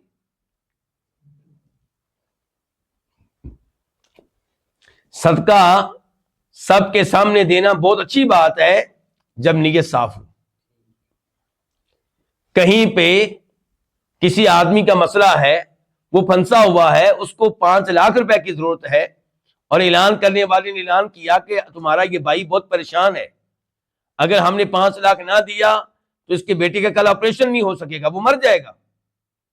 اب کافی سارے لوگ مسجد میں بیٹھے ہوئے ہیں، کافی سارے لوگ کسی آفس میں بیٹھے ہوئے ہیں، تو اب ظاہر ہے کہ سب کے سامنے دیں گے تو دوسروں کو ترغیب ملے گی، تو آپ اٹھے اللہ کو راضی کرنے کے لیے اور یہ سوچ کر کہ میں سب کے سامنے دیتا ہوں تاکہ باقی بھی ہمت کریں۔ تو آپ نے کہا جی میں دیتا ہوں یہ 20,000 روپیہ۔ اب آپ کے کہنے پہ باقی لوگوں نے بھی ہمت کی، بلکہ کئی لوگوں نے آپ سے بھی زیادہ دیا، لیکن بیس کون بنا؟ آپ بنے۔ ہمت ان کو کس سے ملی؟ آپ سے ملی۔ تو یہ اللہ تعالیٰ کہہ رہے ہیں ان تبدوا الصدقات، اگر تم صدقات کو ظاہر کرو، فنعم، تو کتنی اچھی چیز ہے ہی یہ، لیکن شرط ہے کہ آپ کی نیت پہ اگر کنٹرول رکھ سکیں، ریاکاری مقصود نہ ہو۔ وَإِن اور اگر تخفو تم چھپاؤ ہا ان کو، کن کو؟ صدقات کو. اگر تم چھپاؤ ان صدقات کو، وَتُؤْتُوهَا اور تم دو ہا یہ صدقات کن کو؟ الفقراء فقیروں کو، فہوا تو یہ خیر لکم تمہارے لیے زیادہ بہتر ہے، یہ اس سے بھی بہتر ہے، چھپا کے دینا اس سے بھی بہتر ہے. کیوں؟ کیونکہ اس میں ریاکاری کا خطرہ نہیں ہے. اب یہ یہاں پہ وہ حدیث آ گئی جو بخاری شریف میں آتی ہے کہ 7 طرح کے لوگ ہیں جن کو اللہ تعالیٰ روز قیامت اپنے عرش کے سائے میں جگہ دے گا. ان میں سے ایک فرمایا وَرَجُلٌ تَصَدَّقَ بِصَدَقَةٍ فَأَخْفَاهَا حَتَّى لَا تَعْلَمَ شِمَالُهُ مَا تُنْفِقُ يَمِينُهُ. ایک وہ آدمی جس نے اللہ کی راہ میں کوئی چیز بطور صدقہ دی، اس کو اتنا چھپایا کہ دائیں ہاتھ سے دیا، اپنے بائیں ہاتھ کو پتہ نہیں چلنے دیا. تو ایسا آدمی کو کیا ملے گا؟ عرش کے سائے میں جگہ ملے گی. تو کتنا عظیم یہ عمل ہے چھپانا. لیکن اس سب کے باوجود اگر ظاہر کرنے کا مقصد وہ ہو جو پہلے میں بتا چکا ہوں کہ دوسروں کو ترغیب ملے، تو پھر وہاں پہ ظاہر کرنا زیادہ بہتر ہوگا. جناب عثمان بن عفان رضی اللہ عنہ نے تبوک کی لڑائی کے موقع پہ جو 1000 دینار دیے تھے، سب کے سامنے دیے تھے کہ پوشیدہ دیے تھے؟ سب کے سامنے دیے تھے. اور جب ابو بکر صدیق نے کہا تھا اللہ کے رسول پورا گھر لے آیا ہوں، اور عمر فاروق نے کہا تھا آدھا گھر لے آیا ہوں، اللہ کے رسول نے خود پوچھا تھا کہ کتنا مال لائے ہو، تو کیا سب کے سامنے دیا تھا کہ چھپا کر دیا تھا؟ سب کے سامنے دیا تھا. جب حکمران اعلان کر رہا ہے کہ بھئی آج چندہ لاؤ، امام مسجد صاحب اعلان کر رہے ہیں چندہ لاؤ، تو ایک آدمی اٹھے گا، ہمت کرے گا، باقیوں کو بھی ہمت ملے گی، تو یہ وہاں پہ یہ بہتر ہوگا. لیکن وہی بات ہے کہ نیت پہ کنٹرول رہے، ریاکاری نہ آئے. پھر دیکھ لیں وَإِن تُخْفُوهَا اگر تم ان کو چھپاؤ، کن کو؟ صدقات کو، وَتُؤْتُوهَا اور تم یہ دو الفقراء کن کو؟ فقیروں کو، فَهُوَ خَيْرٌ لَكُمْ تو وہ تمہارے لیے زیادہ بہتر ہے. یہاں پہ ایک تنبیہ ہے علماء کرام کی طرف سے کہ جو زکوٰۃ ہے وہ سب کے سامنے دی جائے تو اس لحاظ سے بہتر رہے گا کہ آپ کے اوپر یہ تہمت نہیں لگے گی کہ یہ آدمی زکوٰۃ نہیں دیتا، یہ آدمی زکوٰۃ نہیں دیتا. تو یہ علماء کرام کا ایک مشورہ ہے. وَيُكَفِّرُ عَنْكُمْ اور وہ مٹا ڈالے گا عنکم تم سے، کون؟ اللہ تعالیٰ. اللہ تعالیٰ مٹا ڈالے گا تم سے من سیئاتکم، من تبیدیہ ہے تمہارے کچھ گناہ، سیئات گناہ برائیاں اللہ تعالیٰ مٹا ڈالے گا صدقہ کرنے کی وجہ سے. وہ مٹا ڈالے گا تم سے من سیئاتکم تمہاری کچھ برائیاں، تمہارے کچھ گناہ. واللہ اور اللہ تعالیٰ بما تعملون ان اعمال سے جو تم کر رہے ہو خبیر بہت باخبر ہے. اللہ تعالیٰ خبیر اس کو کہتے ہیں کہ جو ظاہر کے ساتھ ساتھ باطنی امور کو بھی جانتا ہو. تو اللہ تعالیٰ ہمارے دلوں کو بھی جانتے ہیں، نیت میں کیا ہے، سب کے سامنے صدقہ دیتے ہوئے اللہ تعالیٰ یہ بھی جانتے ہیں.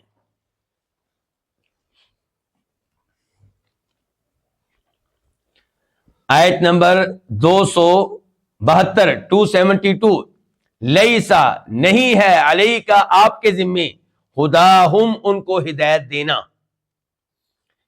ان کو کن کو؟ مراد یہاں پہ کفار ہیں.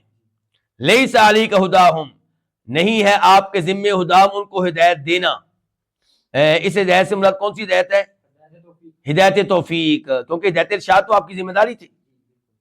ہدایت ارشاد تو آپ کے ذمے ہے، یعنی کہ انما علیک البلاغ پہنچا دینا، بتا دینا کہ جنت کا راستہ یہ ہے، شرک کو چھوڑو گے تو جہنم سے بچ سکو گے، اور شرک پہ رہو گے تو جہنم میں جاؤ گے. یہ ہدایات تو آپ کی ذمہ داری تھی. تو یہ کیا ہدایت ارشاد؟ تو یہاں پہ مراد ہے ہدایت توفیق، یعنی کہ آپ نے تبلیغ کر دی، سمجھا دیا، پھر بھی وہ ہدایت کی پہ نہیں آتے تو یہ آپ کی ذمہ داری نہیں ہے. لیس علیکا آپ کے ذمے نہیں ہے ہداہم ان کو ہدایت دینا، ولکن اللہ لیکن اللہ تعالیٰ یہدی ہدایت دیتا ہے من یشاء جس کو چاہتا ہے. اچھا اس کے بعد پھر آگے وما تنفقوا، آگے پھر اللہ کی راہ میں خرچ کرنے کا تذکرہ آ رہا ہے. علی بھائی کس کا تذکرہ آ رہا ہے؟ خرچ کرنے کا. اچھا پہلے بھی صدقہ خیرات کا، بعد میں بھی صدقہ خیرات کا درمیان میں یہ الفاظ آ گئے ہیں، ان کا کیا تعلق ہے آگے پیچھے سے؟ جی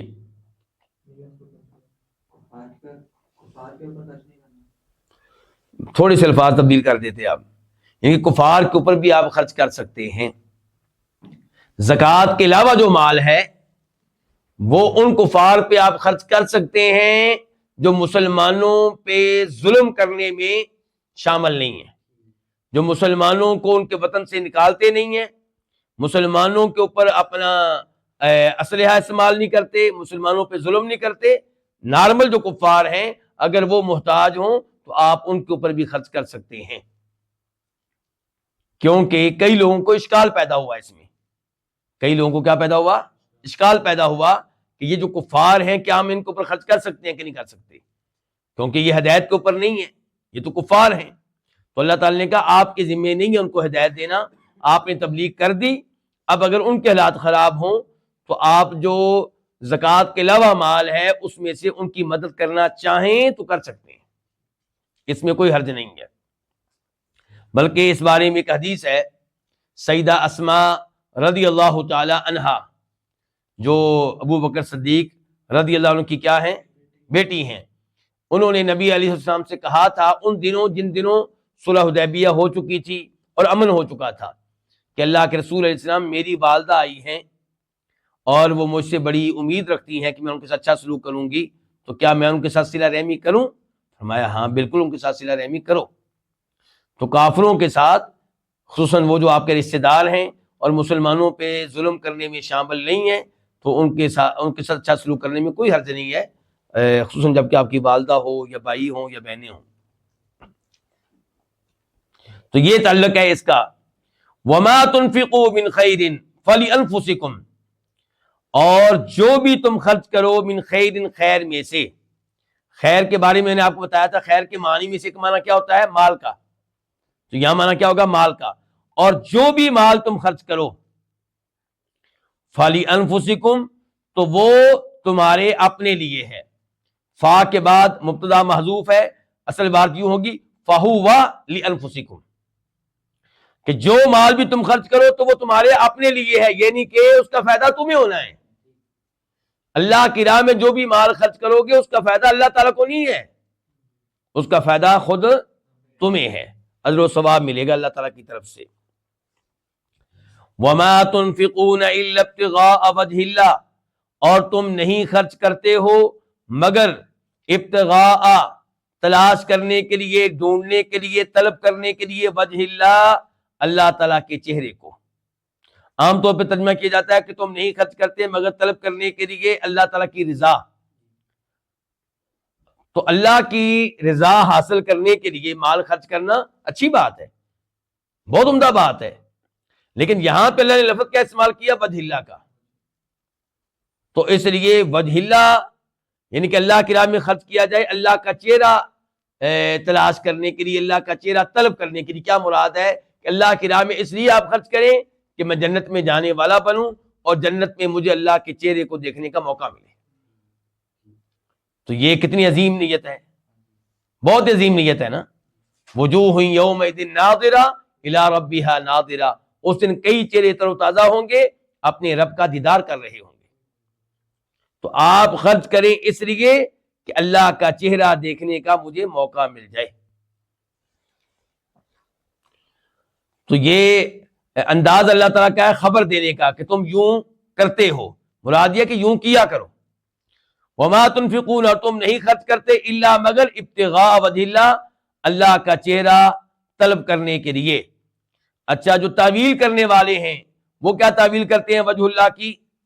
اللہ کا ثواب، اللہ کی طرف سے ملنے والا ثواب، کہ تم جو بھی خرچ کرتے ہو وہ تم خرچ کرتے ہو اللہ کی طرف سے ملنے والا ثواب حاصل کرنے کے لیے۔ چنانچہ تفسیر جلالین جو مشہور و معروف تفسیر ہے اس میں یہی تعویل موجود ہے۔ وما تنفقوا من خیر، اور جو بھی خیر میں سے تم خرچ کرو، جو بھی مال تم خرچ کرو، یوفا الیکم، تمہیں پورا پورا ادا کیا جائے گا، وانتم لا تظلمون، اس حال میں کہ تم پہ ظلم نہیں کیا جائے گا۔ واضح ہے جی؟ یہ بشارت ہے کہ آپ اللہ کی راہ میں جو خرچ کریں گے ضائع نہیں جائے گا، کوئی ظلم نہیں ہوگا، کوئی ایک پیسہ بھی آپ کا ڈوبنے والا نہیں ہے۔ ہاں ڈوبے گا تو آپ کی اپنی کسی غلط حرکت کی وجہ سے، احسان جتانے کی وجہ سے، جس کو دیا ہے اس کو تکلیفیں دینے کی وجہ سے۔ آیت نمبر 273 273 للفقراء الذین احصروا فی سبیل اللہ، ان فقیروں کے لیے، کیا ان فقیروں کے لیے؟ یہ صدقات، یہ صدقات۔ تو یہ لفظ جو ہے یہاں پہ مقدر ہے کیونکہ گفتگو اسی بارے میں چل رہی ہے، ہر ایک کو پتا ہے، مراد ہوگا الصدقات للفقراء، کہ یہ صدقات جو ہیں کن کے لیے ہیں؟ للفقراء، ان فقیروں کے لیے، الذین احصروا فی سبیل اللہ، جنہیں اللہ کے راستے میں احصروا، روک لیا گیا۔ صدقات جن کو دینے ہیں ان کے اوصاف بیان ہو رہے ہیں۔ نمبر ایک کہ وہ فقیر ہو، نمبر دو اسے اللہ کے راستے میں روک لیا گیا ہو۔ کیا مطلب؟ مثال کے طور پہ وہ علم لینے میں مصروف ہو، فقیر ہے اور علم لینے میں مصروف ہے، اس کو وقت نہیں ملتا کہ وہ کاروبار کرے، تجارت کرے، یا وہ جہاد کے لیے روک لیا گیا ہے، وہ مصروف ہے اللہ کی راہ میں لڑنے کے معاملے میں۔ تو یہ دو وصف آئے ہیں، ابھی اور بھی آئیں گے، 6 وصف آئیں گے ان لوگوں کے جن کو صدقات دینے چاہیے، جو زیادہ حقدار ہیں۔ فرمائے صدقات ان فقیروں کے لیے ہیں الذین احصروا فی سبیل اللہ، جنہیں اللہ کے راستے میں روک لیا گیا، لا یستطیعون ضربا فی الارض، اس حال میں کہ وہ طاقت نہیں رکھتے، ضربن چلنے پھرنے کی، فی الارض زمین میں۔ جب ضرب کے ساتھ ارض آ جائے تو مراد ہوتا ہے زمین میں چلنا پھرنا، سفر کرنا، کیونکہ کمانے کے لیے تو نکلنا پڑے گا نا، اور ان کے پاس یہ وقت نہیں ہے۔ تو لا یستطیعون، اس حال میں کہ وہ طاقت نہیں رکھتے، ضربن سفر کرنے کی، چلنے پھرنے کی، فی زمین میں، ان کی تجارت وغیرہ کے لیے۔ یحسبہم الجاہل، یہ چوتھا وصف ان کا، یحسبہم، گمان کرتا ہے، ہم ان کو، کون؟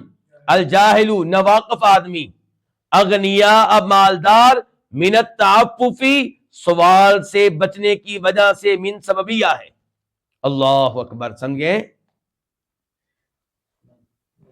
یعنی کہ ایسے لوگوں کو آپ دیں جو فقیر ہیں اور وہ اللہ کی راہ میں اپنے آپ کو انہوں نے وقف کیا ہوا ہے، اللہ کے دین کی خدمت کر رہے ہیں، دین دے رہے ہیں، دین سکھا رہے ہیں، یا اللہ کی راہ میں لڑ رہے ہیں، کمانے کے لیے وقت نہیں ہے، اور اتنے عظیم لوگ ہیں، اتنے خوددار ہیں کہ ناواقف آدمی سمجھتا ہے کہ یہ مالدار آدمی ہے، کیونکہ وہ مانگتے نہیں ہیں، وہ ایسی حرکتیں نہیں کرتے جن سے لگے کہ جناب والا یہ فقیر ہے، وہ ظاہر یہ کرتے ہیں الحمدللہ، اللہ کا بڑا شکر ہے جی، کیسے ہیں جی آپ؟ الحمدللہ، اللہ کا بڑا کرم ہے جی، اللہ کی بڑی مہربانی ہے۔ لیکن ہم دیتے ہیں کن کو؟ جو اشارے پہ کھڑے ہو کے، سگنلز پہ کھڑے ہو کے گاڑی والوں کے ساتھ چمٹ جاتے ہیں، جان نہیں چھوڑتے۔ ہم سمجھتے ہیں کہ شاید یہ حقدار ہیں، نہیں، حقدار یہ لوگ ہوتے ہیں۔ یحسبہم، ان کو گمان کرتا ہے، الجاہل، ناواقف آدمی، اغنیاء، کیا؟ مالدار، غنی ان کی جمع اغنیاء۔ کیوں وہ ایسا گمان کرتا ہے؟ من التعفف، من التعفف، ان کے سوال سے بچنے کی وجہ سے۔ نمبر 5 ان میں کیا چیز پائی جاتی ہے؟ تعرفہم، آپ ان کو پہچان لیں گے، اے مخاطب، آپ ان کو پہچان لیں گے، بسیماہم، ان کی علامت سے، ان کے چہرے کی علامت سے۔ اس سے کیا مراد ہے؟ کچھ لوگوں نے لکھا ہے کہ اس سے مراد یہ ہے کہ غربت، بھوک ان کے چہرے پہ آپ کو نظر آئے گی، تو وہاں سے آپ پہچان لیں گے۔ تو دوسرے کئی علماء کرام یہ کہتے ہیں کہ اگر چہرے سے پہچاننا ممکن ہوتا تو اللہ تعالیٰ یہ نہ کہتے کہ ناواقف آدمی ان کو پہچان نہیں سکتا۔ اللہ تو کہہ رہے ہیں کہ جو ناواقف آدمی ہے وہ ان کو مالدار سمجھتا ہے، من التعففی، سوال سے بچنے کی وجہ سے۔ تو تعرفہم بسیماہم، وہ کہتے ہیں کہ اس سے مراد واللہ عالم یہ ہے کہ ایمان کا نور اور نیک اعمال کا نور ان کے چہرے پہ آپ کو نظر آئے گا.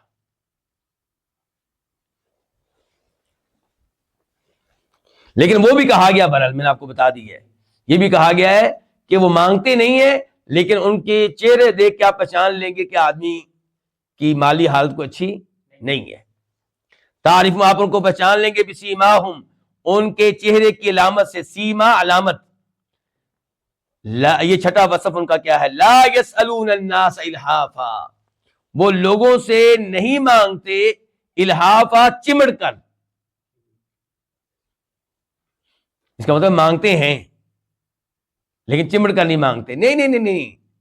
پچھلی آیات پچھلے جملوں کو ساتھ رکھیں تو مطلب یہ نکلے گا بالکل نہیں مانگتے.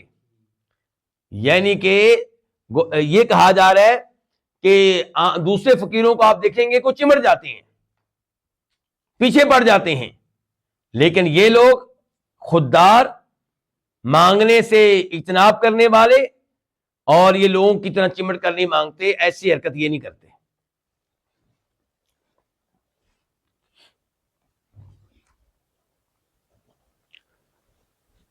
وما تنفقوا من خیر، اور جو بھی تم خرچ کرو، من خیر مال میں سے، جو مال بھی تم خرچ کرو، فإن اللہ بہ علیم، تو بے شک اللہ تعالیٰ اسے اچھی طرح جاننے والا ہے. یعنی کہ یہ کیا خوشخبری کہ آپ کا دیا ہوا ضائع نہیں جائے گا، اللہ تعالیٰ اس پہ بہترین اجر و ثواب عنایت کرے گا. آیت نمبر 274 274 الذین ينفقون، وہ لوگ جو خرچ کرتے ہیں معلوم اپنے مال، باللیل رات کے وقت، والنہاری اور دن کے وقت، سرًا خفیہ طور پہ، وعلانیتاً اور ظاہری طور پہ، فلہم اجرہم، بس انہی کے لیے ہے ان کا اجر و ثواب، عند ربہم، ان کے رب کے پاس. ان کے رب کے پاس یہ الفاظ دلالت کرتے ہیں، بتا رہے ہیں کہ ثواب بہت ہوگا، کیونکہ رب کے پاس ہے نا، رب سے ملنے والا پھر تھوڑا تو نہیں ہو سکتا. اور یہ بھی پتہ چلتا ہے اس میں کہ گارنٹی ہے، اللہ تعالیٰ خلاف ورزی کرنے والے نہیں ہیں. اور اسے ایسی ترغیب مل رہی ہے کہ اللہ کی راہ میں صبح و شام خرچ کریں، کبھی مخفی طور پہ اور کبھی سب کے سامنے خرچ کرنے کی ضرورت پیش آتی ہے تو وہاں سب کے سامنے خرچ کریں. ولا خوف علیہم، ان پہ کوئی خوف نہیں ہوگا، ولا ہم یحزنون، اور نہ وہ غمگین ہوں گے. اس آیت کے بعد جو آیات آ رہی ہیں ان میں تذکرہ ہوگا سود کا، سود کے بارے میں کہ سود حرام ہے اور سود لینے والوں کا انجام، اور سود سے مال بڑھتا نہیں ہے بلکہ کم ہوتا ہے، اور یہ کہ آپ نے کسی کو قرض دیا ہے تو آپ اپنا اصل مال واپس لیں، جو اس کے اوپر سود مقرر کیا تھا وہ آپ کو لینے کی اجازت نہیں ہے. ان آیات کا ترجمہ تفسیر کرنے سے پہلے ایک چیز آپ کے سامنے رکھنا چاہوں گا. امام قرطبی رحمہ اللہ اپنی تفسیر میں ذکر کرتے ہیں کہ امام مالک رحمہ اللہ کے پاس ایک آدمی آیا اور اس نے کہا کہ میں جا رہا تھا تو میں نے راستے میں ایک آدمی کو دیکھا کہ وہ نشے کی حالت میں ہے، اور نشے کی وجہ سے وہ چاند کو اچھل اچھل کر پکڑنے کی کوشش کر رہا ہے. کس کو پکڑنے کی کوشش کر رہا ہے؟ چاند کو، کیونکہ نشے میں ہے. تو میں نے اس کی یہ حالت دیکھی تو میں نے کہا کہ انسان کے پیٹ میں جو چیزیں جاتی ہیں ان میں سے سب سے بری چیز شراب ہے. اگر میری بات غلط ہو تو میری بیوی کو طلاق. اب وہ آدمی آیا امام مالک رحمہ اللہ کے پاس کہ اب بتائیں میری بیوی کو کہیں طلاق تو نہیں ہو گئی؟ امام صاحب نے کہا کہ مجھے وقت دو، بعد میں آنا. ہم ہوتے تو ہم نے فوراً فتویٰ دینا تھا، لیکن وہ تھے امام مالک رحمہ اللہ، انہوں نے کہا تھا نہیں مجھے موقع دو. وہ آدمی پھر آیا، کہا ابھی میں کسی نتیجے پہ نہیں پہنچا، بعد میں آنا. وہ اس کے بعد آیا تو امام صاحب نے فرمایا کہ تیری بیگم کو طلاق ہو چکی ہے. کیوں؟ کیونکہ میں نے قرآن کریم کے اوپر غور کیا. امام صاحب قرآن کا مطالعہ کرتے رہے نا. کہا میں نے قرآن کریم کے اوپر غور کیا ہے تو مجھے انسان کے پیٹ میں جانے والی چیزوں میں سود سے بری چیز اور خطرناک چیز کوئی نہیں ملی. سب سے خطرناک چیز کیا ہے؟ سود ہے. تو اس سے آپ اندازہ لگا سکتے ہیں کہ سود لینا کتنا بڑا جرم ہے، کتنا بڑا گناہ ہے. کیونکہ امام صاحب کی دلیل یہ تھی، کیونکہ اس کے اوپر کیا آیا ہے؟ اللہ سے اعلان جنگ ہے. تو ایسا اور کس گناہ پہ آیا ہے؟ الذین یأکلون الربا، وہ لوگ جو کھاتے ہیں ربا، سود. سود کسے کہتے ہیں جی سود کسے کہتے ہیں علماء کرام؟ ایک تو اس کی شکل وہ ہے جو مشہور و معروف ہے، سب جانتے ہیں. کیا؟ کسی کو قرضہ دینا اور کہنا کہ قرضہ آپ کو مثال کے طور پہ دے رہا ہوں 1,00,000، لیکن واپسی میں 1,00,000 نہیں لوں گا، اس کے اوپر اضافی لوں گا. 1,05,000 روپیہ لوں گا، 1,10,000 روپیہ لوں گا، 1,20,000 روپیہ لوں گا. یہ جو اضافی پیسے لیے جا رہے ہیں کیا ہے؟ سود ہے. ہمیں چاہیے کہ ہم اپنے بھائیوں کو قرض دیں اور اس کے اوپر اضافہ نہ لیں، کیونکہ اللہ نے آپ کو مال دیا ہے. اللہ نے آپ کو مال دیا ہے تو اللہ کا شکر ادا کریں. اور شکر ادا کرنے کا ایک طریقہ یہ ہے کہ جو ضرورت مند ہیں ان کو قرض دیں. وہ ضرورت مند جن کے بارے میں آپ کو پتا ہے کہ میرا قرضہ واپس کر دیں گے، تو یہ قرضہ دینا یہ باعث ثواب ہے. تو اگر اضافہ لیں گے اس کے اوپر تو یہ کیا ہے؟ سود ہے. اچھا، اسی کی شکلیں اور مثالیں اور دی جا سکتی ہیں. مثال کے طور پہ کسی کو آپ نے قرض دیا، قرض باری تھا، مثال کے طور پہ آپ نے دے دیا 1 کروڑ روپیہ، اور اس سے کہا کہ میرے پاس سکیورٹی کے طور پہ کچھ چیز رکھو. اس نے کہا میرا مکان ہے، اس کے کاغذات لے لیں، اس کی چابیاں لے لیں. آپ نے اس کے گھر کی چابیاں لے لیں اور اب آپ اس کے گھر میں رہائش رکھے ہوئے ہیں فری میں. تو یہ آپ فائدہ کس چیز پہ اٹھا رہے ہیں؟ قرض کے اوپر. کیونکہ آپ نے قرض دیا تو اس کے اوپر فائدہ اٹھا رہے ہیں. تو قرض کے اوپر فائدہ اٹھانے کی اجازت نہیں ہے آپ کو. تو یہ جو آپ رہائش رکھیں گے یا اس کو کرائے پہ دیں گے، یہ آپ سود کھا رہے ہیں. البتہ یہ ممکن ہے کہ مارکیٹ ویلیو کے مطابق آپ اس کا کرایہ معلوم کریں. اس کا کرایہ بنتا ہے مثال کے طور پہ 50,000 روپیہ، تو آپ وہ 50,000 روپیہ اس کے مالک کو ساتھ ساتھ دیتے رہیں یا اس کے قرضے میں کاٹتے چلے جائیں.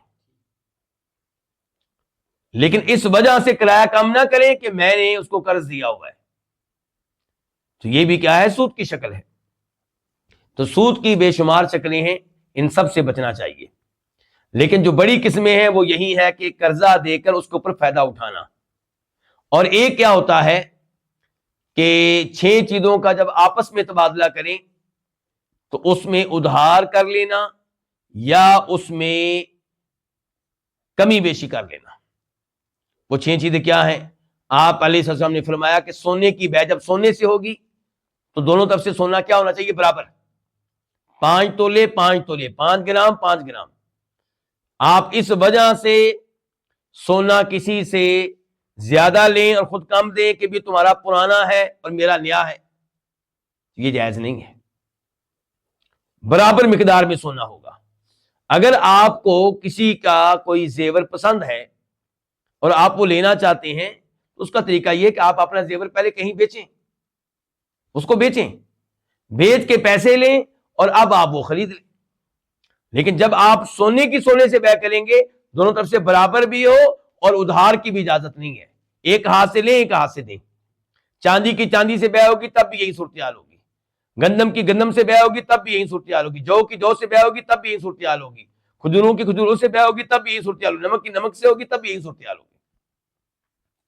تو یہاں پہ دونوں طرف سے آپ کو کسی کے مثال کے طور پہ چاول پسند آ گئے، چاول بھی انہی کی طرح ہے نا، چاول پسند آ گئے، تو اب آپ کے چاول جو ہیں، جو آپ کی زمین سے چاول کی پیداوار ہے، وہ چاول نکما ہے، اور آپ شادی کرنا چاہتے ہیں اپنے بیٹے کی اور اچھا چاول لینا چاہتے ہیں، تو اب آپ اس سے کہتے ہیں کہ میرا تم لے لو 50 کلو چاول اور مجھے اپنا دے دو 20 کلو. غلط ہے. چاول کی چاول کے ساتھ جب بیع ہوگی دونوں طرف سے مقدار کیا ہونی چاہیے؟ برابر. اگر آپ کہتے ہیں کہ بھائی میرا نکما ہے وہ اچھا ہے، تو شریعت نے اس کا راستہ دیا آپ کو. آپ اپنے چاول کہیں بیچیں، پیسے لیں اور ان پیسوں سے اچھے چاول آپ خرید لیں. تو یہ بھی سود کی شکل ہوگی. کہنے کا مطلب یہ ہے کہ جب آپ 50 کلو چاول نکما دے کر 20 کلو اچھا چاول لیں گے تو یہ سود ہے. اور ایسے ہی سونے سے بیع میں کمی بیشی کریں گے وہ بھی سود ہے, ادھار کریں گے تو وہ بھی سود ہے کہ تم میرا سونا بھی لے لو اور جو میں نے تمہیں دینا ہے اس کے بدلے میں 5 تو نہیں ہوگا وہ بھی, لیکن میں دوں گا تمہیں کل یا پرسوں. یہ غلط ہے, ایسا کرنا جائز نہیں ہے. الذین یأکلون الربا, وہ لوگ جو سود کھاتے ہیں, لا یقومون, وہ نہیں اٹھیں گے, کہاں سے؟ اپنی قبروں سے, اللہ آپ کو جزائے خیر دے. وہ لوگ جو سود کھاتے ہیں وہ نہیں اٹھیں گے یعنی کہ اپنی قبروں سے, الا مگر, کما جس طرح, یقوم اٹھتا ہے, الذی وہ شخص, یتخبطہ جس کو خبتی بنا دیا ہو, پاگل بنا دیا ہو, جس کو خبتی بنا دیا, حواس باختہ بنا دیا ہو. کس نے؟ شیطان نے, من المسجد چھو کر. شیطان نے جس کو پر حملہ کر دیا ہو اور اب وہ کیا نظر آتا ہے؟ پاگل سا, مینٹل سا. فرمایا سود کھانے والے قبروں سے اٹھیں گے تو ان کی یہی حالت ہوگی.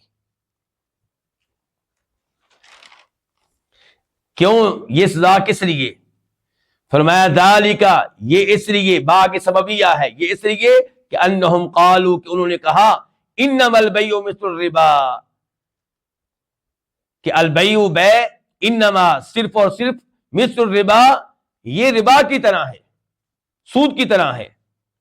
یعنی کہ سود لینے والے, سودی ڈیلنگ کرنے والوں نے کہا کہ کیوں تم سود کو حرام قرار دیتے ہو؟ بیع میں اور سود میں کوئی فرق نہیں ہے. جس طرح بیع حلال ہے ایسے ہی سود بھی حلال ہے. وہ بھی ایک معاہدہ ہے, یہ بھی ایک معاہدہ ہے. جیسے اس میں پروفٹ آتا ہے ایسے اس میں بھی پروفٹ آتا ہے, جبکہ یہ بات غلط تھی. بیع میں آپ ایک چیز دیتے ہیں, ایک چیز لیتے ہیں, قیمت آپ دیتے ہیں کسی چیز کی, وہ بیع ہے. اور سود میں کیا ہے؟ آپ نے پیسہ دیا ہے اور پیسہ قرض کے اوپر آپ نے دیا ہے اور اس کے اوپر آپ منافع لے رہے ہیں, جبکہ آپ کو یہ قرض فی سبیل اللہ دینا چاہیے. اور پھر اللہ نے بیع کو حلال قرار دیا, سود کو حرام قرار دیا, اور آپ کہہ رہے ہیں کہ دونوں چیزیں ایک ہی طرح ہیں, گویا کہ آپ اللہ کے فیصلے پہ اعتراض کر رہے ہیں. فرمایا یہ اس لیے کہ بے شک انہوں نے کہا, انما البیع, سوائے اس کے نہیں, بیع تو مثل الربا, ربا کی طرح ہے, بیع جو ہے وہ سود کی طرح ہے. وَأَحَلَّ اللَّهُ, جبکہ وہ حالیہ ہے, جبکہ صورتحال یہ ہے کہ اللہ تعالیٰ نے بیع کو حلال قرار دیا, وَحَرَّمَ الرِّبَا, اور ربا کو حرام قرار دیا ہے. اور آپ کہتے ہیں کہ دونوں ایک طرح ہیں, اس کا مطلب اللہ کے فیصلے پہ آپ اعتراض کر رہے ہیں. فمن, پس جس کے پاس, جاءہ آئی, فمن جاؤ, پس جس کے پاس آئی, موعظۃ النصیحت, من ربی, اس کے رب کی طرف سے.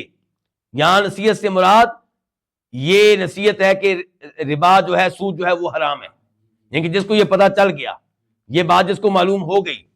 فمن جاؤ, پس جس کے پاس آئی, موعظۃ من ربہ, اس کے رب کی طرف سے کیا؟ نصیحت.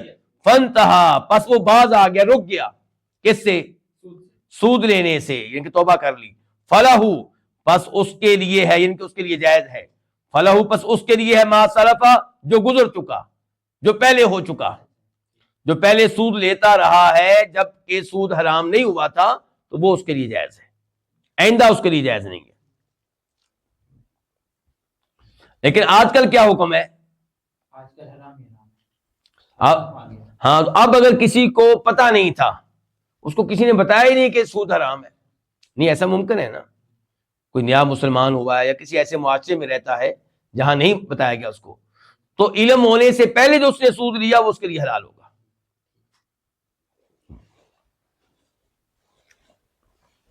وہ معاف ہوگا اس کو. وَأَمْرُهُ إِلَى اللَّهِ, اور اس کا معاملہ اللہ تعالیٰ کی طرف ہے, اللہ کے سپرد ہے, یعنی کہ اللہ تعالیٰ اس کو معاف کر دے گا. اس کی معافی کا معاملہ اللہ کے سپرد ہے تو اللہ تعالیٰ اس کو معاف کر دے گا, کیونکہ اس کے علم میں یہ بات نہیں تھی پہلے.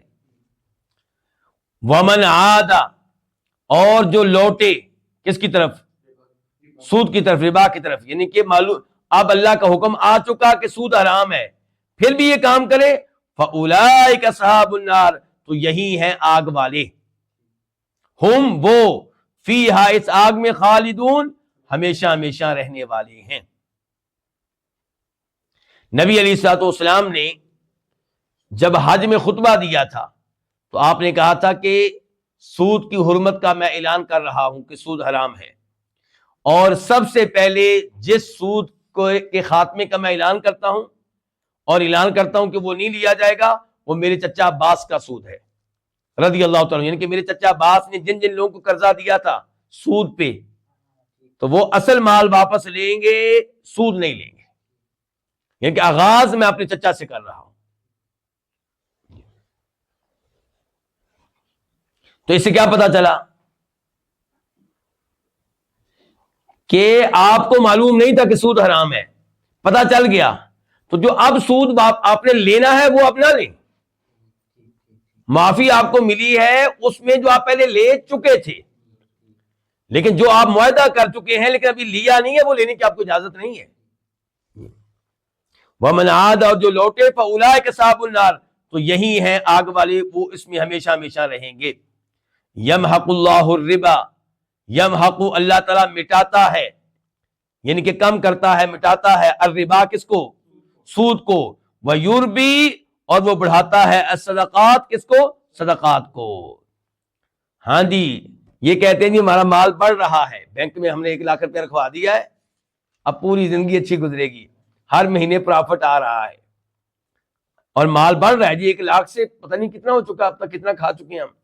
تو اللہ تعالیٰ کہہ رہے ہیں اللہ تعالیٰ سود کو مٹاتا ہے، سود سے مال بڑھتا نہیں ہے۔ کیسے؟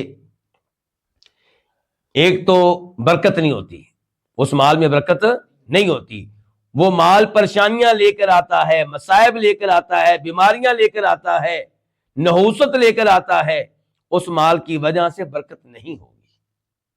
برکت ہوتی ہے صدقہ خیرات کرنے سے، صدقات کو اللہ بڑھاتا ہے، اور حدیث آپ سن چکے ہیں کہ اللہ کی راہ میں 1 کھجور کے برابر کوئی چیز دی جائے، حلال مال سے دی جائے، اللہ اس کو بڑھاتے ہیں، حتیٰ کہ روز قیامت وہ ایک پہاڑ کے برابر صدقہ بن چکا ہوگا۔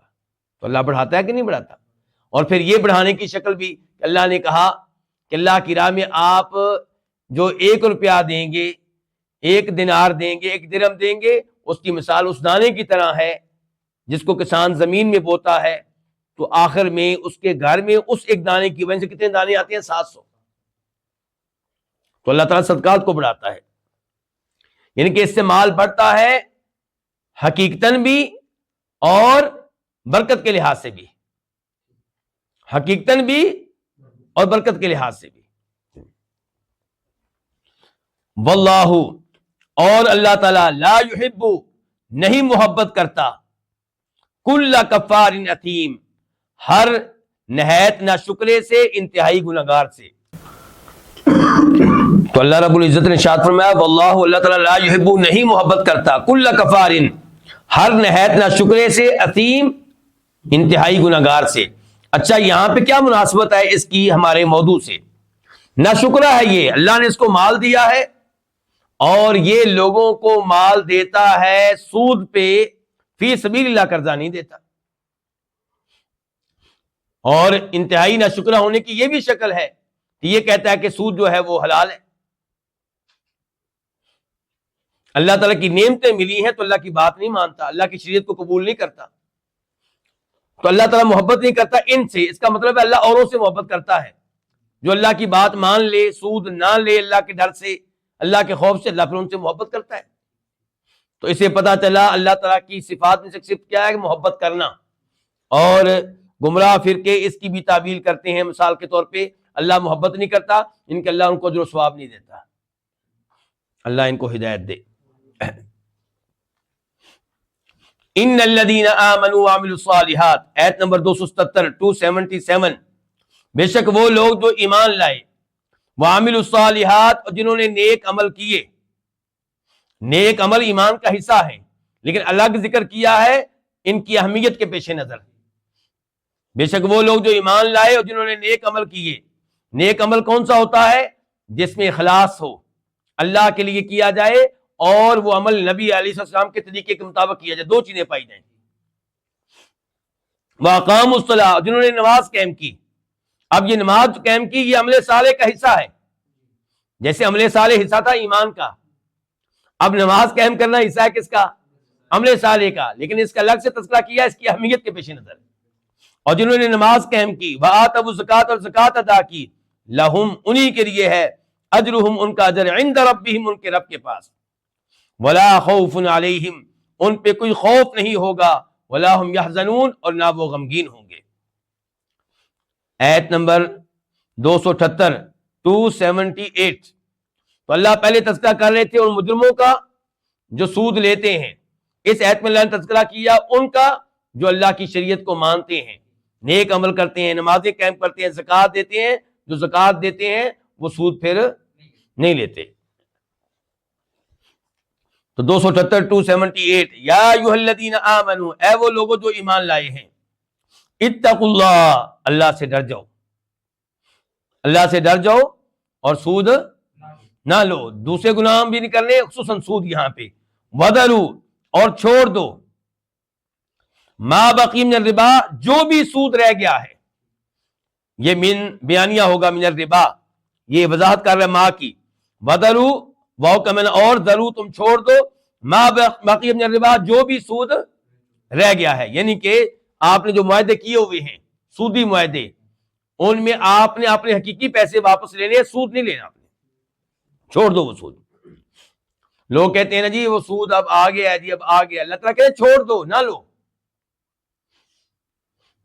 البتہ جو سود پہلے آپ لے چکے اس کے بارے میں آپ سوال کر سکتے ہیں، لیکن یہ سود جو ابھی رہ گیا ہے کسی سے آپ نے لینا ہے وہ نہ لیں آپ اس سے۔ ان کنتم مؤمنین، اگر تم ہو ایمان لانے والے، تو ایمان کا تقاضا یہ ہے کہ یہ سود آپ نے نہیں لینا، چاہے معاہدہ ہو چکا ہے۔ آیت نمبر 279 279، فَإِن لَمْ تَفْعَلُوا، پس اگر تم نے نہ کیا، کیا نہ کیا؟ سود لینا ترک نہ کیا، جو حکم دیا گیا اس پہ عمل نہ کیا، پس اگر تم نے نہ کیا، فَأْذَنُوا، فَأْذَنُوا کے بعد کیا آئی ہے؟ با، فَأْذَنُوا کے بعد کیا آئی ہے؟ با، فَأْذَنُوا پس تم جان لو، تم آگاہ ہو جاؤ، با آئی ہے تو اب اس لفظ کا معنی ہو گیا آگاہ ہو جاؤ، جان لو، بِحَرْبٍ ایک عظیم لڑائی کے بارے میں، من اللہ اللہ کی طرف سے، اس کے رسول کی طرف سے۔ فَإِن لَمْ تَفْعَلُوا پس اگر تم یہ کام نہ کرو جس کا تمہیں ان کے حکم دیا گیا، فَأْذَنُوا پس تم آگاہ ہو جاؤ، پس جان لو، بِحَرْبٍ ایک عظیم لڑائی کے بارے میں۔ عظیم کس کا معنی کر رہا ہوں؟ تنوین کا۔ من اللہ کس کی جانب سے لڑائی؟ اللہ کی طرف سے اور اس کے رسول کی طرف سے، یعنی کہ سود لینا اللہ کے رسول سے اعلان جنگ ہے۔ سود لینے کا مطلب یہ ہے کہ آپ اللہ سے لڑنا چاہتے ہیں، اللہ کے رسول سے نعوذ باللہ لڑنا چاہتے ہیں، اور جو اللہ سے لڑے گا وہ اللہ سے جیت نہیں سکے گا، وہ مغلوب ہوگا، وہ ذلیل ہوگا، رسوا ہوگا۔ اسی لیے امام مالک نے کہا تھا کہ سب سے بری چیز انسان کے پیٹ میں جو جاتی ہے وہ سود ہے۔ وَإِن تُبْتُمْ اور اگر تم توبہ کر لو، کس سے؟ سود لینے سے، فَلَكُمْ پس تمہارے لیے ہے، رؤوس اموالکم تمہارے اصل مال۔ کیا مطلب؟ آپ نے کسی کو قرضہ دیا تھا تو آپ اصل مال لے سکتے ہیں، وہ آپ کے لیے جائز ہے، وہ آپ کے لیے حلال ہے۔ اگر تم توبہ کر لو، فَلَكُمْ، فَلَكُمْ یہ تین الفاظ ہیں، فا الگ ہے، لام الگ ہے اور کم الگ ہے، پس تمہارے لیے ہے رؤوس اموالکم تمہارے اصل مال، لا تظلمون تم ظلم نہیں کرو گے۔ کیا مطلب؟ سود لے کر، سود لینا اس کے اوپر ظلم ہے جسے آپ لے رہے ہیں، تم ظلم نہیں کرو گے، ولا تظلمون اور نہ تم پہ ظلم کیا جائے گا۔ کیا مطلب؟ کہ تمہارا قرضہ بھی واپس نہ ملے۔ اگر تم سود لیتے ہو تو یہ تمہاری طرف سے ظلم ہے، اور اگر تو تم نے قرضہ دیا تھا وہ بھی نہ کوئی تمہیں واپس کرے تو یہ تمہارے اوپر ظلم ہے۔ تو نہ تم نے ظلم کرنا ہے، نہ تمہارے اوپر ظلم ہونا چاہیے، تم ظلم نہیں کرو گے اور نہ تم پہ ظلم کیا جائے۔ آیت نمبر 280 280، وَإِن کَانَ اور اگر کانا ہو، ذو عسرتن کوئی تنگ دست، تنگی والا، تنگی والا یعنی کہ تنگ دست۔ اچھا یہ کانا جو ہے تاما ہے، یہ ناقصہ نہیں ہے، اس کا اسم الخبر نہیں ہوگا بلکہ اس کا فاعل ہوگا، بس وہ ہے ذو عسرہ۔ اور اگر ہو کوئی تنگ دست، کون؟ وہ جس کو آپ نے قرضہ دیا ہے۔ اگر کوئی ہو تنگ دست، فَنَظِرَةٌ تو مہلت دینا ہے، یعنی کہ تمہارے اوپر واجب ہے کہ اس کو مہلت دو، یعنی کہ علیکم نذیرۃ، تو مہلت دینا ہے اس کو الی میسرہ، خوشحالی تک، یعنی کہ اس کو مہلت دیں کب تک؟ جب تک کہ اس کے حالات اچھے نہ ہو جائیں. یہ ہے اسلام. اور دوسرے ادیان کیا کہتے ہیں کہ بھئی آپ نے پیسہ دیا ہے، 5 سال ہو گئے، تو اب سود لینا آپ کا حق ہے. شریعت کہتی ہے کہ اگر وہ تنگ دست ہے، اس کے حالات خراب ہو گئے ہیں، غریب آدمی ہے، تو پھر آپ اس کا خیال کریں اور اس کو مزید مہلت دیں. فنادیرۃ، تو مہلت دینا الی میسرہ، خوشحالی تک. لیکن اگر وہ خوشحال ہے اور جان بوجھ کے قرض واپس نہیں کر رہا، تو وہاں پہ حدیث ہے نبی علیہ السلام کی کہ مطل الغنی ظلم، مالدار آدمی حالات اچھے ہیں پھر بھی کسی کے پیسے نہیں دے رہا، کسی کا حق نہیں دے رہا، تو یہ ظلم کر رہا ہے، اور ظلم کا آپ کو پتا پھر حساب دینا پڑے گا. وَأَن تَصَدَّقُوا، اور یہ کہ تم صدقہ کر دو، خیر لکم، یہ زیادہ بہتر ہے تمہارے لیے، ان کنتم تعلمون، اگر تم علم رکھتے ہو. لو جی، یہ ہے دین اسلام. تو کیا کہہ رہا ہے دین اسلام؟ معاف کر دو، یہ اس سے بھی اعلیٰ درجہ ہے. معاف کر دو، یہ اس سے بھی اعلیٰ درجہ ہے. پہلا درجہ کیا ہے کہ کم از کم آپ مہلت دے دیں. دوسرا یہ ہے کہ آپ معاف کر دیں، لیکن ساری گفتگو اس آدمی کے بارے میں ہو رہی ہے جو واقعی تنگ دست ہے، واقعی غریب ہے، واقعی اس کے حالات خراب ہیں. اور اس کے اوپر بشارت کیا ہے؟ مسند احمد کی حدیث ہے، اور صحابی ہیں بریدہ رضی اللہ تعالیٰ عنہ، کہ نبی علیہ الصلوۃ والسلام نے ارشاد فرمایا کہ جو کسی کو قرضہ دے، جو کسی کو قرضہ دے، تو اس کے اوپر اس کو روزانہ کی بنیاد پہ اتنے مال کے صدقہ کرنے کا ثواب ملے گا جتنا مال بطور قرض دیا ہے. یعنی کہ آپ نے کسی کو دیا 1 لاکھ روپیہ 1 مہینے کے لیے بطور قرض، تو روزانہ 1 لاکھ صدقہ کرنے کا آپ کو ثواب مل رہا ہے. 30 دنوں میں 30 لاکھ قرضہ دینے کا آپ کو ثواب، اور صدقہ دینے کا آپ کو ثواب مل گیا. اور حدیث جاری ابھی ختم نہیں ہوئی. آپ نے اس کو مہلت دی تھی کتنے عرصے کی؟ 1 مہینے کی. اس نے آپ سے مزید مہلت مانگی، یا خود ہی آپ نے دے دی اس کے حالات دیکھ کر، مزید 1 مہینے کی. اب آپ کو جو ثواب ملے گا مہلت دینے کے بعد، وہ روزانہ ڈبل کا ثواب ملے گا. یعنی کہ اب آپ کو 2 لاکھ کا ثواب ملنا شروع ہو جائے گا. لوگ کہتے ہیں جی ہم نے قرضہ دیا، ہمیں کیا ملا؟ آپ کو یہ ملا.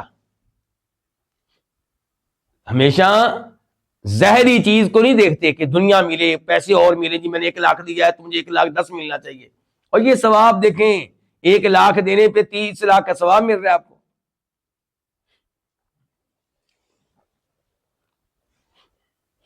اور پھر مسلم شریف کی حدیث ہے کہ جس نے کسی تنگ دست کو مہلت دی یا اس کا قرضہ معاف کر دیا، اللہ تعالیٰ اسے روز قیامت اپنے سائے میں جگہ دے گا، یعنی کہ عرش کے سائے میں جگہ دے گا. مسلم شریف کی حدیث ہے. تو یہ آخری جملہ پھر سن لیں اب، وَأَن تَصَدَّقُوا، اور یہ کہ تم صدقہ کر دو، کس کو؟ قرضہ معاف کر دو، خیر لکم، تمہارے لیے زیادہ بہتر ہے، ان کنتم تعلمون، اگر تم علم رکھتے ہو. اچھا، موقع کی مناسبت سے یہ عرض کرنا چاہوں گا کہ کئی لوگ سوال کرتے ہیں، خصوصاً آج کا رمضان کا مہینہ ہے، جی ہم نے کسی آدمی کو قرضہ دیا ہے، اس کے حالات خراب ہیں، کیا میں زکوٰۃ میں وہ کاٹ سکتا ہوں؟ یعنی کہ میری جو زکوٰۃ دینے والی مثال کے طور پہ 1 لاکھ روپیہ ہے، تو میں اپنے پاس سے لکھ لوں کہ اس کا قرضہ معاف، اور جو زکوٰۃ اس کو میں نے دینی تھی اپنی جیب میں ڈال لوں. تو علماء کرام اس سے منع کرتے ہیں، کیونکہ زکوٰۃ سے اپنے آپ کو فائدہ دینا جائز نہیں ہے. یہ تو آپ اپنے ڈوبے ہوئے پیسے بچا رہے ہیں. اگر وہ زکوٰۃ کا حقدار ہے، فقیر اور مسکین ہے، تو آپ اس کو زکوٰۃ دیں 1 لاکھ روپیہ، اس کو دے دیں آپ، اور کوئی اشارہ نہ کریں قرضے کے بارے میں اس موقع پہ. اگر وہ مناسب سمجھے تو آپ کو واپس کر دے. ہو سکتا ہے اس کو اس 1 لاکھ روپے کی کسی اور جگہ آپ کے مقابلے میں کہیں زیادہ ضرورت ہو. اس کا بیٹا ہاسپٹل میں ہو، اس کی بیگم ہاسپٹل میں ہو، اس کو کوئی مکان جس میں وہ رہ رہا ہے رینٹ پہ، وہ نکالنے والے ہوں، وہاں پہ وہ ادا کر لیں. آج کے درس کی آخری آیت، آیت نمبر 281، 281، وَاتَّقُوا، اور تم ڈرو، یومن، اس دن سے، ترجعون فیہ، جس دن تم لٹائے جاؤ گے، الی اللہ، کس کی طرف؟ اللہ کی طرف۔ اچھا، اللہ نے یہاں پہ یہ نہیں کہا کہ مجھ سے ڈرو، اللہ نے کہا اس دن سے ڈرو، تو اللہ تعالیٰ کے علاوہ کسی اور سے ڈرنا، تو بھئی اللہ تعالیٰ یہ تو کہہ رہے ہیں کہ اس دن سے ڈرو، اس دن تم نے میرے سامنے پیش ہونا ہے، تو فرمایا ڈرو اس دن سے جس دن تم لٹائے جاؤ گے اللہ تعالیٰ کی طرف۔ اس سے پتا چلا کہ سود لیتے ہوئے اور دیگر گناہ کرتے ہوئے اور لوگوں پہ ظلم و زیادتی کرتے ہوئے اللہ سے ڈریں۔ ثم، پھر، توفا، پورا پورا دیا جائے گا، کل نفس، ہر نفس کو، ہر جان کو، ہر ایک کو، کیا؟ ما کسبت، جو اس نے کمایا، یعنی کہ اجر و ثواب پورا پورا دیا جائے گا، سزا بھی، یعنی کہ سزا میں بھی ظلم نہیں کریں گے۔ ثم توفا، پھر پورا پورا دیا جائے گا، کل نفس، ہر ایک کو، ما کسبت، جو اس نے کمایا، وہم لا یظلمون، اس حال میں کہ ان پہ ظلم نہیں کیا جائے گا۔ اللہ رب العزت سے دعا ہے کہ اللہ تعالی ہمیں اس آیت کے مطابق آخرت پہ نگاہ رکھنے کی توفیق دے، اور اللہ تعالی ہمیں ظلم و زیادتی سے بچائے، اور جو تھوڑی بہت نیک اعمال ہم کرتے ہیں اللہ تعالیٰ انہیں قبول فرمائے۔ وصلی اللہ تعالی علی نبینا محمد وعلی آلہ وصحبہ اجمعین۔